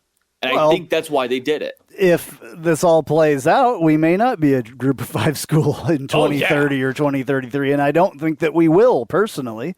I think that by that time, we will be in one of these other conferences. So who knows if this thing even goes down with conference schedules and everything else. And the thing is with Florida's a borderline fraudulent team. Like, I mean, last year they were good, minus the shoe throwing and all that. But like every time they start the year, they always have at least 5 guaranteed wins. And it's usually 2 FCS schools. And then it's Tennessee, Kentucky, and Vanderbilt. And so it's like, okay, oh, hey, by the way, we're always a 3-loss school or something. It's like, yeah, because everybody else in your division sucks. Like, look at this. Like, South Carolina sucks. Missouri. When was the last time you heard Missouri and then good in the same sentence? Not in a long time. Oh, Missouri is no good. That's the only thing that you hear. You always are 50-50 with Georgia. And then you have the SEC West you have to play every other year. And so that's a crapshoot. You're either going to get Alabama and Texas A&M, or you're going to get Mississippi State and Arkansas.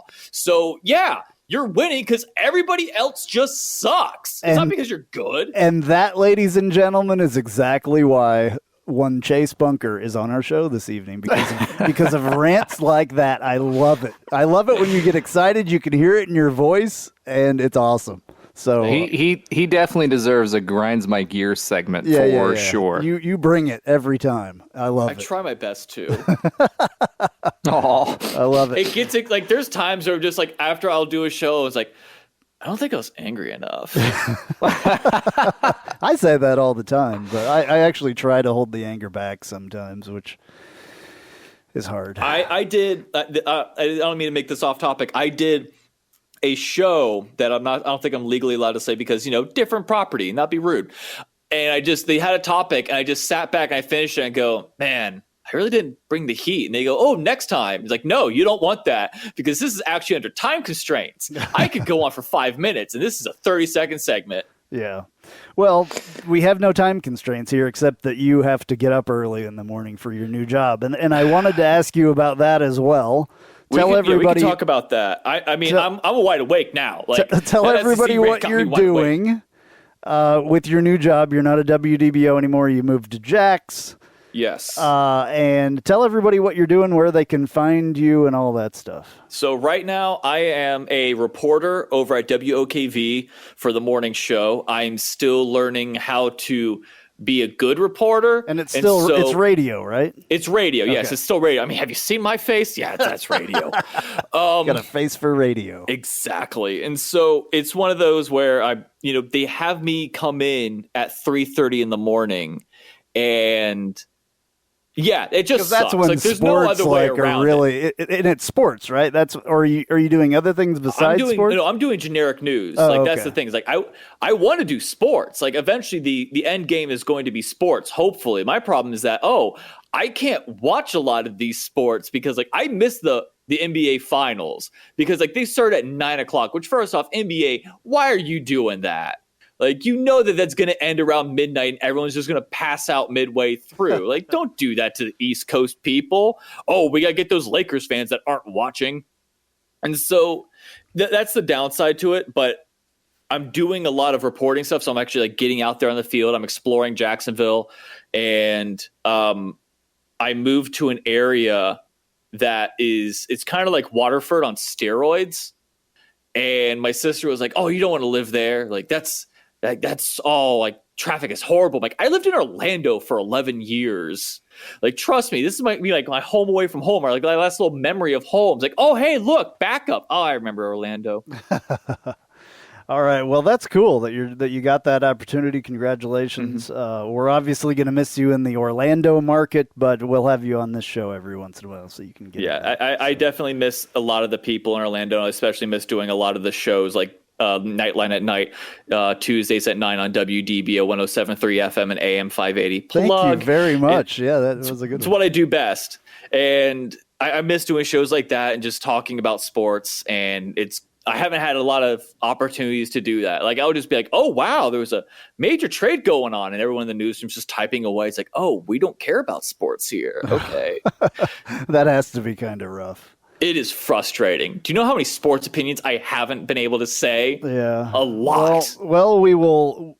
Your outlet can be Knightline anytime that you need, especially about UCF stuff, obviously. So you're more than welcome anytime. Roger, do you have anything else that you want to talk about with Chase before we let him go? Because I know he needs to get to bed.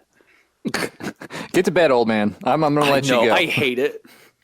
I go to bed and I see sunlight. Like, bleep me. Yeah. Well, I used to work nights, and it was kind of the same way. The sun would be coming up, and I'd be going to bed, and then by the time I would be awake, it was dark, and then it gets all weird. So it does. If you've never worked that schedule before, just make sure you have a good set of blackout curtains. That is the biggest thing for your bedroom. Yes. Blackout curtains and like one of those little face mask things. I'm surprised we don't have blackout curtains as like a sponsor for every morning show. It should be. It's like It I should just be like 100%. Hi, I'm Chase Bunker here. You know what? I have to go to bed at 7 p.m. when the sun is out. But you know what? I don't see it. You know why? Because I have Serta Pro blackout curtains. All right. Well, there you go. You need to do commercials. You need to get a sponsor, a personal sponsor, just kind of like the football players have now. So, I should use NIL. Do you think they do NIL in reporting? I don't know. I mean, I guess you could probably. People endorse things all the time. So I'm sure you can endorse something. My tagline would be like an absolute like NASCAR fest. That's what I'm worried about with the NIL. That's one of the things that I worry about with that. Is that the way that interviews are going to start for college football players now? Well, I'd like to thank Rock'em Socks because that's Dylan Gabriel, one of Dylan Gabriel's sponsors, and Rock'em Socks is awesome. Not putting that down at all. UCF company, they gave me some UCF socks. I really appreciate it. But is that the way that have you seen my socks? Is that the way that these are going to start? Like, I think I'm going to end all my news reports with, from the Squarespace LinkedIn newsroom, I'm the Squarespace LinkedIn reporter, Chase Bunker. There you go. Exactly. They'll probably come up with something for you to say. Maybe. But I mean, is that what's going to happen in with the NIL thing in college sports? Are they going to be holding up drinks? And I mean, there's already for UCF a Coke thing or Dasani water or whatever on the podium. Are they going to be doing product endorsements during press conferences? Like, are they going to be drinking a certain thing on the field? Versus what the agreement that the school has for Powerade or whatever, because we're a Powerade school. Does that all change? These are all the questions that I guess like I have with that whole NIL thing, and this is what scares me about the entire thing. And they're all like very solid questions. And I don't think there's enough rules yet. Like, where are the rules? Who came up with the rules? Where are the rules? That's the issue. There are no rules. They moved way too fast on this thing, and that's what scares me because we have, how the NCAA, how slow it moves. I mean, it's slower than a turtle's pace, slower than a snail's pace, slower than molasses, slower than a sloth. It's slower than nose. Navy's offense. Yes. So at this point, right, the challenge I have with all of this stuff is slower than the Vanderbilt wide receivers. Wow. Wow, those poor Commodores. No, not poor Commodores. Like, my God, like, they're awful. Like, I'm sorry, Vanderbilt, not really. Here's the funny thing. Like, off topic, like, I almost got a job at Tennessee for, like, to do sports radio. I'm like, oh, cool. I could go to Tennessee. Oh, crap. All their sports teams are awful.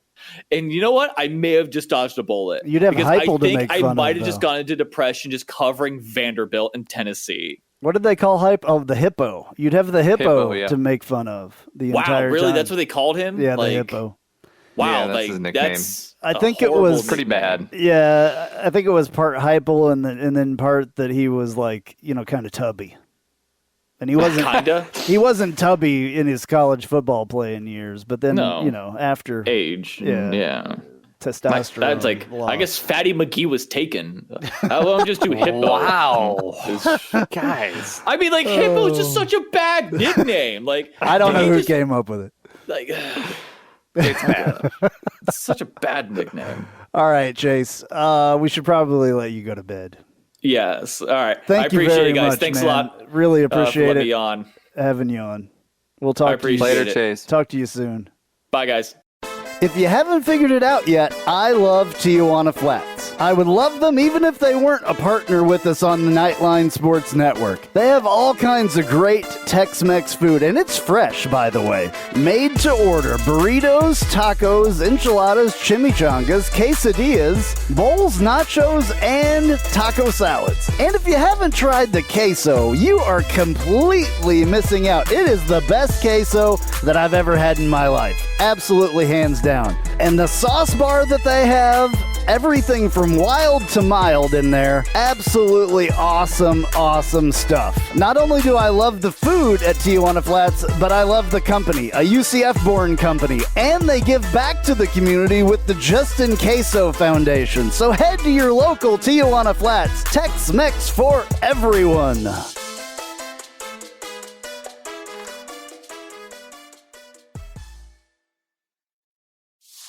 Hey Jeep Wrangler owners, have you ever sat in your office at work and watched the rain just pour into your Jeep because the weatherman said that there was a 0 chance of rain? Or you put your doors back on because there was a 100% chance and then not a drop of rain fell?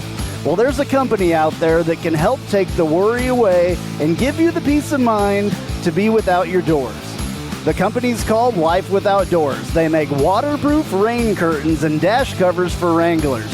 Life Without Doors is there to help make the decision to leave the doors at home an easy one. Find out more at lifewithoutdoors.com.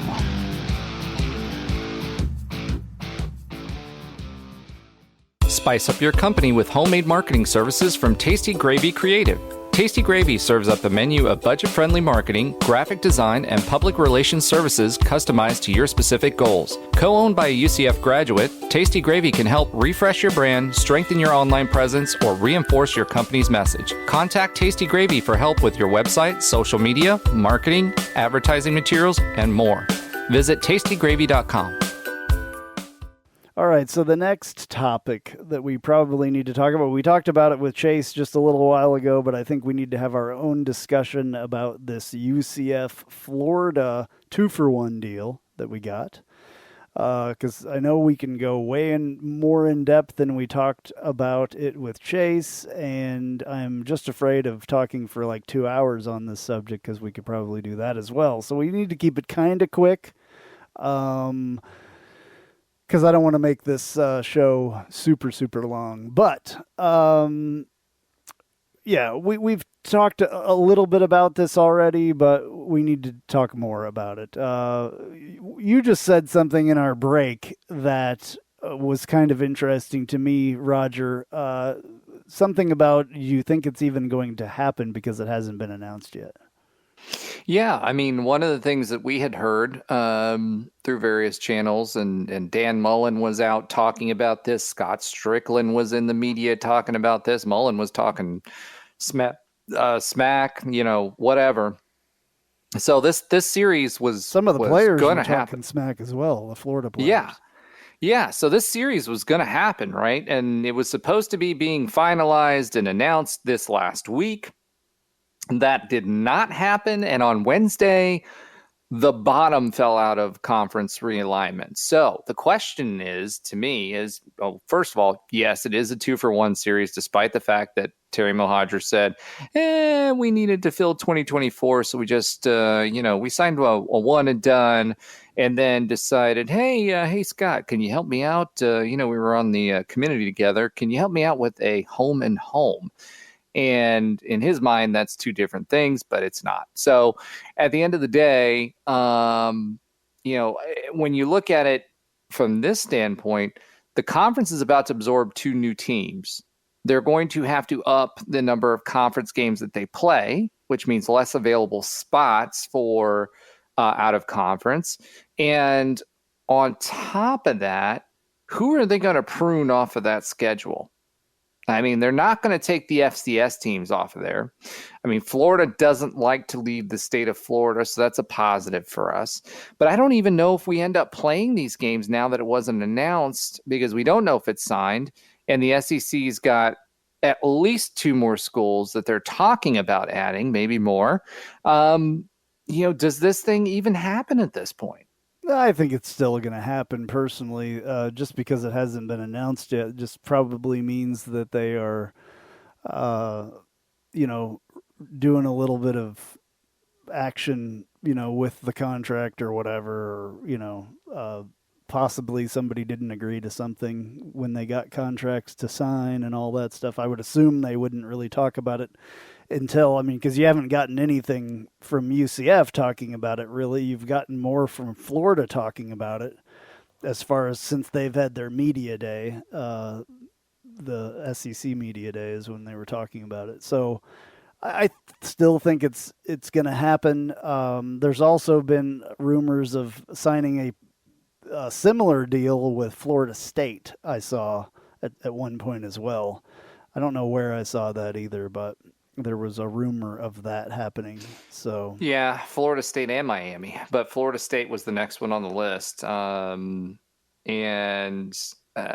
sorry, I don't agree with the 2-for-1 for Florida. Certainly don't agree for a 2-for-1 for the haphazard Florida State Seminoles. And thirdly, if that's going to be the way that it's going to go down, we need opponents, and we need strong opponents. Florida State has sucked for the last couple of years, but they normally don't suck. They haven't, they've got, championships and stuff. Miami hasn't had one in a while, but they definitely have the TV eyes. So if we have to do it this way, I guess Danny White was wrong, and we have to do it in a way. Yeah, I don't agree with that. Well, I don't necessarily agree with it, and that's not what I want. But it seems like that's kind of the way that it is. Maybe Danny White fluffed us with a lot of talk, and then obviously couldn't get anything done because he left huge gaps in our scheduling. And we probably could have filled those gaps if he would have been doing deals like Terry Mahajer has started to do. You know what I'm saying? So when we talked about this on the radio show, it's a question of would you rather, right? Because there's a couple considerations. I'd rather play 1-on-1s with every team out there, but right. I'd also rather have a full schedule. I'd rather have, I'd rather not be playing FCS teams. Well, and this is where I was going with this, right? So there's a couple of things to consider. One, we have to have part of Danny White's scheduling strategy was to have alternating 6 and that failed home games and 7 home games. No, it didn't. Well, it bumped up our conference revenues or our athletic department revenues substantially. That was 100% a great decision. I spoke before I listened to what you said, actually, but anyway. Yeah. So that was a great decision. Now, as far as, the scheduling quality, there's 2 things that fall into that as well. If it's the top G5 or top G5 school, we can pull the SEC card. If we run through the American, right, which is largely considered and by everyone considered the top G5, and we're all competing for one playoff spot in this new guaranteed playoff spot in this new format. If we're the conference champion and we run through the AAC, it doesn't matter who else we play at that point, right? Because the AAC is the pinnacle of the G5 conferences, similar to the SEC having multi-loss teams, quote unquote, having quality losses, being able to elevate themselves in the polls. So that's part number 1. Part number 2 with all of that is there's a lot of brand equity that is built into being the challenger brand and having a certain schedule. To me, I would rather not waste the brand equity that we've built up over the last few years, and I would rather put in a G5 or a P5 light like BYU that we've been doing, or Boise State, or someone like that, that's an interesting game, then give up a 2-for-1. I think we give up way too much revenue on that. And again, we haven't seen the contracts, and we haven't seen the contract that says it's guaranteed that it'll play in Orlando either, although there's been words that have been said. I also don't think that third game gets played regardless. So you end up playing 2 at Florida and get a payout for the one home game. I don't agree with that at all. I think it's a terrible decision personally. I mean, I get it. You're playing Florida, but this is not UCF in 2010. You don't make this deal. And you certainly don't make it with FSU, and you definitely don't make it with Miami. Yeah. That's just my personal opinion on it. I think you give up way too much brand equity. Well, I agree with that in principle, but if you can't beat them, join them, I guess, as well. You know what I'm saying? What's best for UCF? The best thing for UCF is to get high-profile games and have high-profile wins, right? And I guess I hate to be if you get that in the playoff, though, I hate to be a sellout. But the way I'm looking at it is what's best immediately. And the problem is with this deal is it's not immediate. Yes, in 2 years or 3 years we get to play Florida at Florida, but the other ones take a long time to come to fruition. You know what I'm saying? I agree. I don't know. I mean, I think that I'm not happy with the 2-for-1 thing at all, but if that's the way we're going to get to play these schools, then if that's what we got to do, that's what we got to do, I guess, is the easiest way to say it. See, and I guess the way I look at it is if we make the playoff every year or every other year or every 3 years or whatever, we're going to be playing these schools anyway for exciting games. Right. But will our schedule look better and easier to make that playoff if Florida, Florida State, and Miami is on it? Or whoever else? No? Nope. You don't think so? No. So Florida, FSU, or Miami replacing Bethune-Cookman, Furman, or whoever else, Southern Carolina or South Carolina State or whoever that one was that we played. So if Florida and Florida State and all those guys replace FCS schools on our schedule, that doesn't make it easier to get into the playoff. That doesn't get us ranked higher if we beat those teams. I'll give you the counter argument to that. Okay. Here's the counter argument to that. We are no longer dealing with the old platform. The old platform says top 4. So in that scenario, I would 100% agree with your argument on that.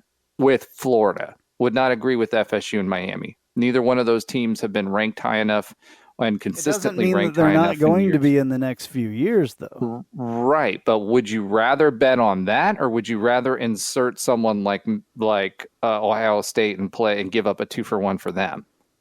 Like Miami has been, but that's not the deal that we have, though. So I'm talking about the deal that we have and the deals that have been mentioned.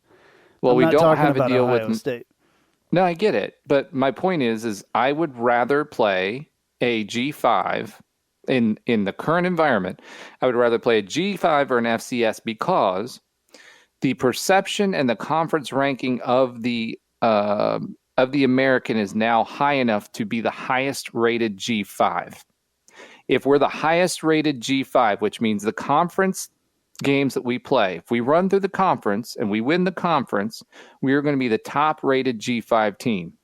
We will represent whoever's from Florida, the American. Florida State or Miami would be well above in rankings of them beating a conference opponent. It doesn't matter. Yes, it does. Because it doesn't. It always does, because the people that decide all these things, it's not just going to be, they're the top conference. They're the number 6 conference. It's not just going to be that way.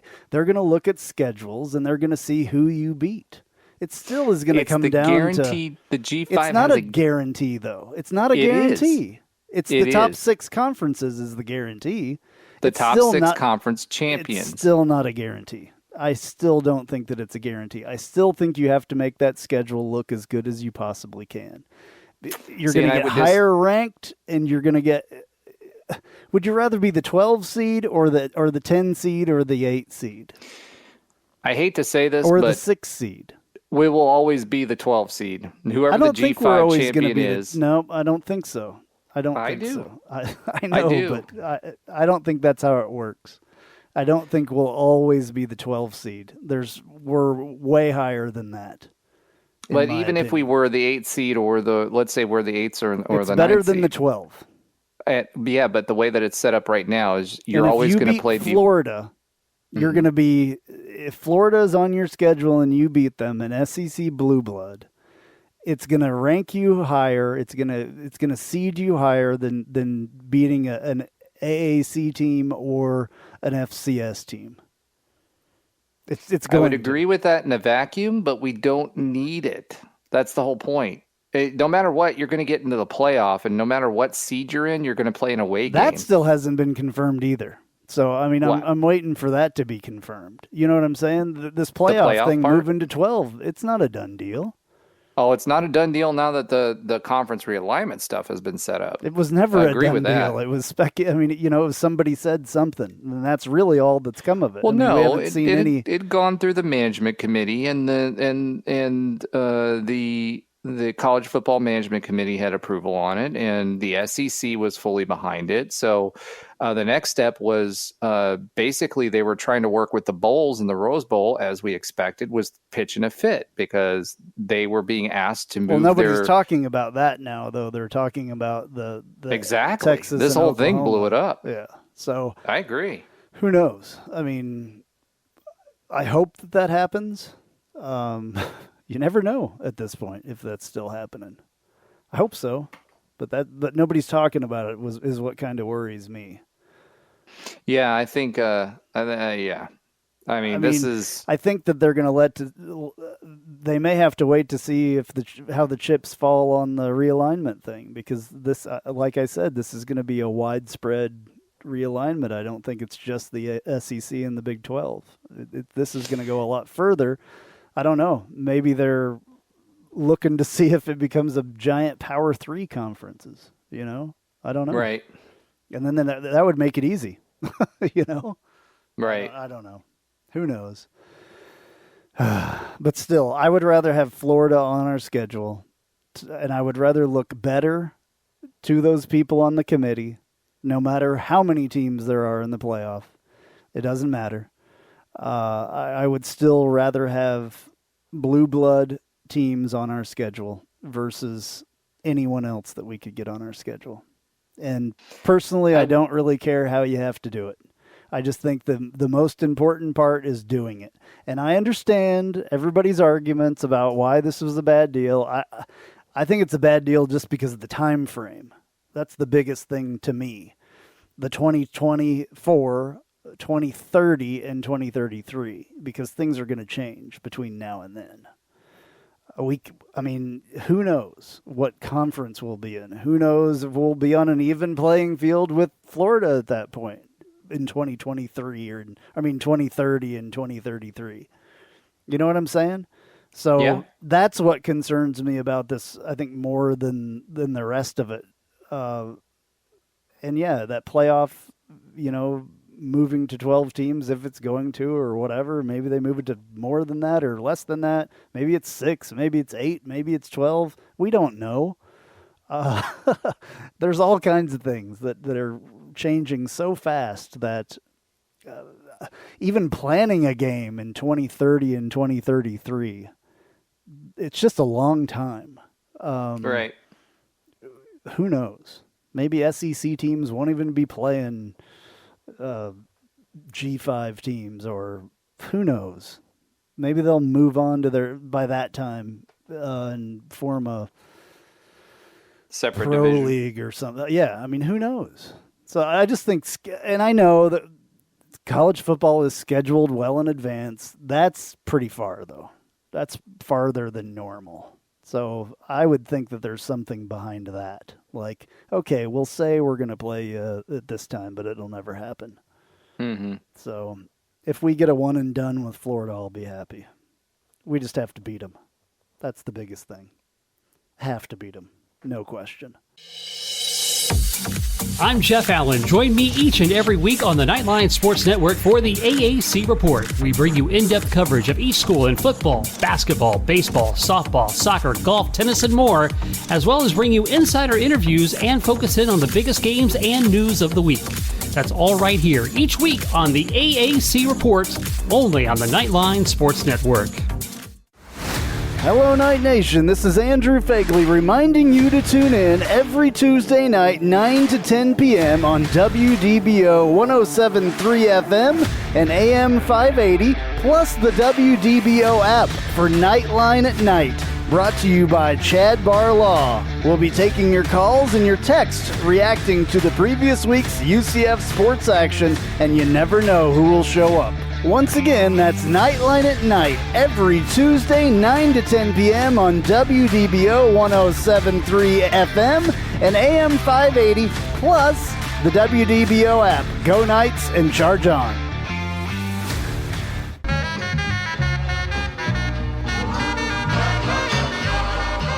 Welcome. This is a promo for the Take a Left at Albuquerque podcast, new to the Knightline Sports Network. You should listen to it. I say things like this. We need to stop blaming Jerry because we would do the exact same thing if we owned the Dallas freaking Cowboys. Do you know how much fun it is to own the Dallas Cowboys? My guests will say things sometimes like this. It's the Lord of the Flies thing that happens when they don't understand that things are wrong. Spoiler alert, until Piggy dies. Lord of the Flies has been out for like 100 years. I don't even know. Yeah. Sorry to everyone at home who I spoiled the book for. A book's been out for like 90 years or something. And sometimes, rarely though, I'll say really stupid things like this. If they don't make it out of the West and the Raptors get to the finals, I will go on either this show or whoever's show and say that Kawhi Leonard is overrated because I have too much evidence of it. New episodes drop every Friday with me and some of my good friends right here on the Knightline Sports Network. All right, Roger. Well, you have compiled some recruiting news. So why don't you talk to us about that real quick? All right, so folks, a couple of things. One, this weekend marked the end of the dead period. So there was a dead period after summer workouts for recruiting, which means folks are going to be back on campus. One of those folks was Grant Stevens. We talked about him on the podcast before. He's a tight end, 3-star tight end. We were looking at him and a couple of other folks. A couple of other folks subsequently committed elsewhere. And in fact, while we were waiting, Grant committed to Coastal Carolina. But he's going to be back on campus this weekend, which means that we may be hoping to woo him to flip him. And the fact that he's committed to Coastal and still showing up points to a good sign for us. So I'd be looking out for another possible boom when it comes to Grant Stevens soon. The other big name to look out for is Jordan McDonald. He's a 6 foot, 217-pound 3-star. That's a big human being. From Alpharetta, Georgia. He's a top 213 pounds? Is that what you said? 217. 6 foot, 217. That's solid for a running back. Oh, for a running back, yeah. Yeah. He's a top priority, and he's going to be on the lookout. He's going to be on a boom lookout as well. When I was looking at him, he looks he runs really, really hard, and he's prototypical size for what Gus is looking for. This is a guy that can go between the tackles. He's also a guy that has enough speed that he can get around the edge, but he's pretty much the bruiser back that you're going to wear down defenses on over and over again. And Auburn almost successfully did that to us in our bowl game versus them. I don't know if you guys remember, but the second half of that bowl game, they were just running us ragged with their big backs. So he's really, really exciting. He's a 3-star he's the priority right now for running back for us. And I believe he may be a commitment here pretty soon. We have another interesting recruit that's going to be on campus, 4-star Emmanuel Henderson, a 6'1" back from Hartford, Alabama, who's currently committed to Alabama. He's, like I said, a 4-star. So I'm not really, I don't know if this is hey, he's taking a visit out of courtesy to Gus kind of thing, because we saw a few of those. But hey, he's committed to Alabama. He's going to be on our campus, and at least we're going to get a shot at him. That would have never happened before. So it'll be interesting to see what happens there. Since we last talked, we had 3 recent commitments. TJ Bullard, a 2022 6'1", 185-pound 3-star outside linebacker from Tampa, Florida. Whose dad is Titus O'Neil, if you watch WWE. He got a lot of we got a lot of play. UCF got a lot of play from a lot of famous people for this commitment. So that's super exciting. He's a good player. He held 15 offers from Cincy, Colorado State, UConn, ECU, Dartmouth, Louisville, Penn. So he's obviously a smart kid, because those are 2 top-rated schools, not Louisville, but Dartmouth and Penn. The Cows, West Virginia, and Yale. So again, smart kid, great speed, jumped routes really well, runs downhill with great vision when he's defending the run, can catch offensive players. So in other words, he can run them down. He's good as an edge rusher. He hits like a freight train and isn't afraid to lay the wood. Great burst, which helps him in getting folks down. He played well against tight ends, so that's good in coverage and space. So he knows coverage and space, and he can fill it properly. And that's something we've been missing in the middle of our defense. He knows angles really well, and just well to the ball. So kid looks great. He looks like a safety to me, prototypical safety, but I love his aggression and speed, and he really reminds me of Richie Grant. So that's one. Next is Caden Kittler, a 2022 6'3", 290-pound 3-star center. Remember when we had a 5'10" center? One of the Twins brothers. I can't remember what his name was. From the 2013 team, he was his brother, but he came in 5'10" center, 6'3", 290-pound 3-star center from Plano, Texas. Joined him, boasts 29 offers: Air Force, Army, Boise, Colorado State, UConn, Dartmouth, Harvard. Again, smart kid.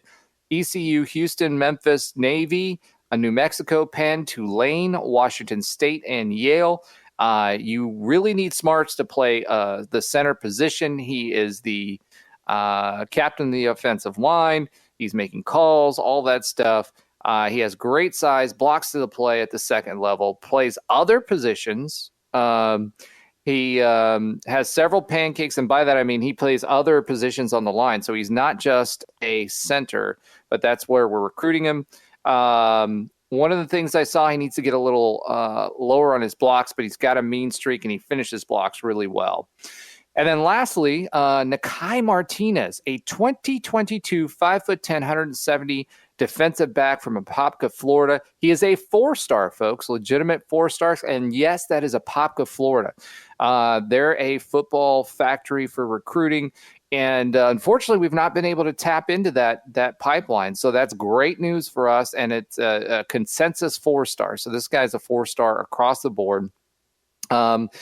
And he's the first 4-star, consensus 4-star for this class. He's had offers from Arkansas, Auburn, Cincy, Clemson, Florida, FIU, FSU, Georgia, Georgia Tech, Indiana, Maryland, Mississippi, Mississippi State, Notre Dame, Penn State, South Carolina, Tennessee, and West Virginia. This is a huge get. I mean, that offer list should tell you everything that you want to know. If that doesn't impress you, he's the number 23 defensive back in the country. He's got great hands, great vision, reads plays well when he's sitting on coverage. He really was able to read the quarterback really, really well when he played off the ball. He seems to have great hips and quick feet, so he can adjust.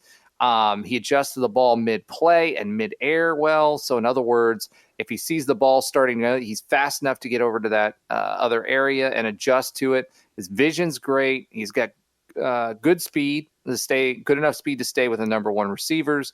You need that. He's 5'10". He's got good hops, but there's going to be some bigger receivers in college. instinctive break on the balls. He's solid return man, which is another interesting thing because a lot of our defensive backs traditionally have been our return men. So he's got good speed and he's hard to bring down. Good tackler. And again, I can't say enough about him, but his angles, his pursuits, and the way that he can read a play is absolutely stellar. So I'm really, really, really excited about him. Welcome to the Tijuana Flats Hot Take of the Week. Visit TijuanaFlats.com for takeout or delivery, or visit your local Tijuana Flats. Tex-Mex for everyone.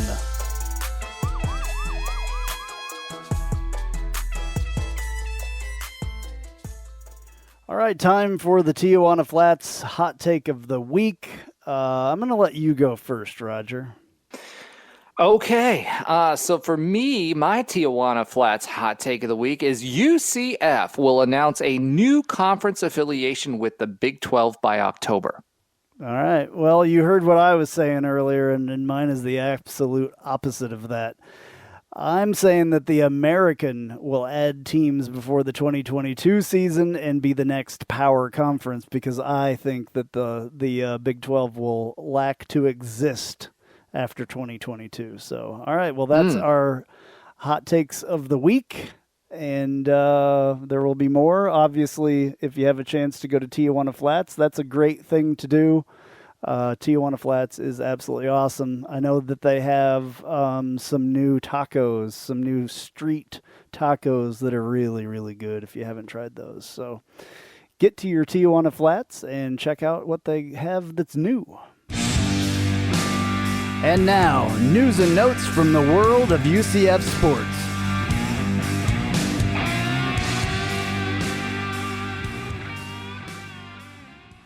All right, congratulations to UCF's own Greg McCrae for signing with the Toronto Argonauts of the CFL, and I'm looking forward to CFL action coming soon. To follow that up, we congratulate Otis Anderson on signing a 3-year, $2.3 million deal with the Rams. Bill Moos of the infamous Philadelphia pilfering of Scott Frost is reportedly out at as the AD of Nebraska. Rapper Plies, who transferred to UCF football in 1996 and played 1 year, appears to be a big fan of UCF football and the Gus Bus. He has been tweeting positively about our recruiting and program recently. Never heard of him. All right, thank you to John and Tara McLean for their $125,000 donation to UCF as they join the AD Circle. They join our own Travis Dever and his recent induction into the Shareholders Society. Thank you for supporting UCF football. UCF leads the Directors' Cup standings in the AAC with 385.5 points, good for 57 overall in Division I. Remember that UCF participates in the least number of sports possible and still maintains that lead. All right, UCF men's basketball welcomes back Darius Perry and Isaiah Adams as they withdrew from the NBA draft. They joined Brandon Mahan to bring back most of the entire team from a very successful squad last year, and that is great news. All right, that's going to do it for Knightline 258. Thank you for listening. I'm Andrew Phegley. And I'm Roger Phipps. Go Knights! Charge on.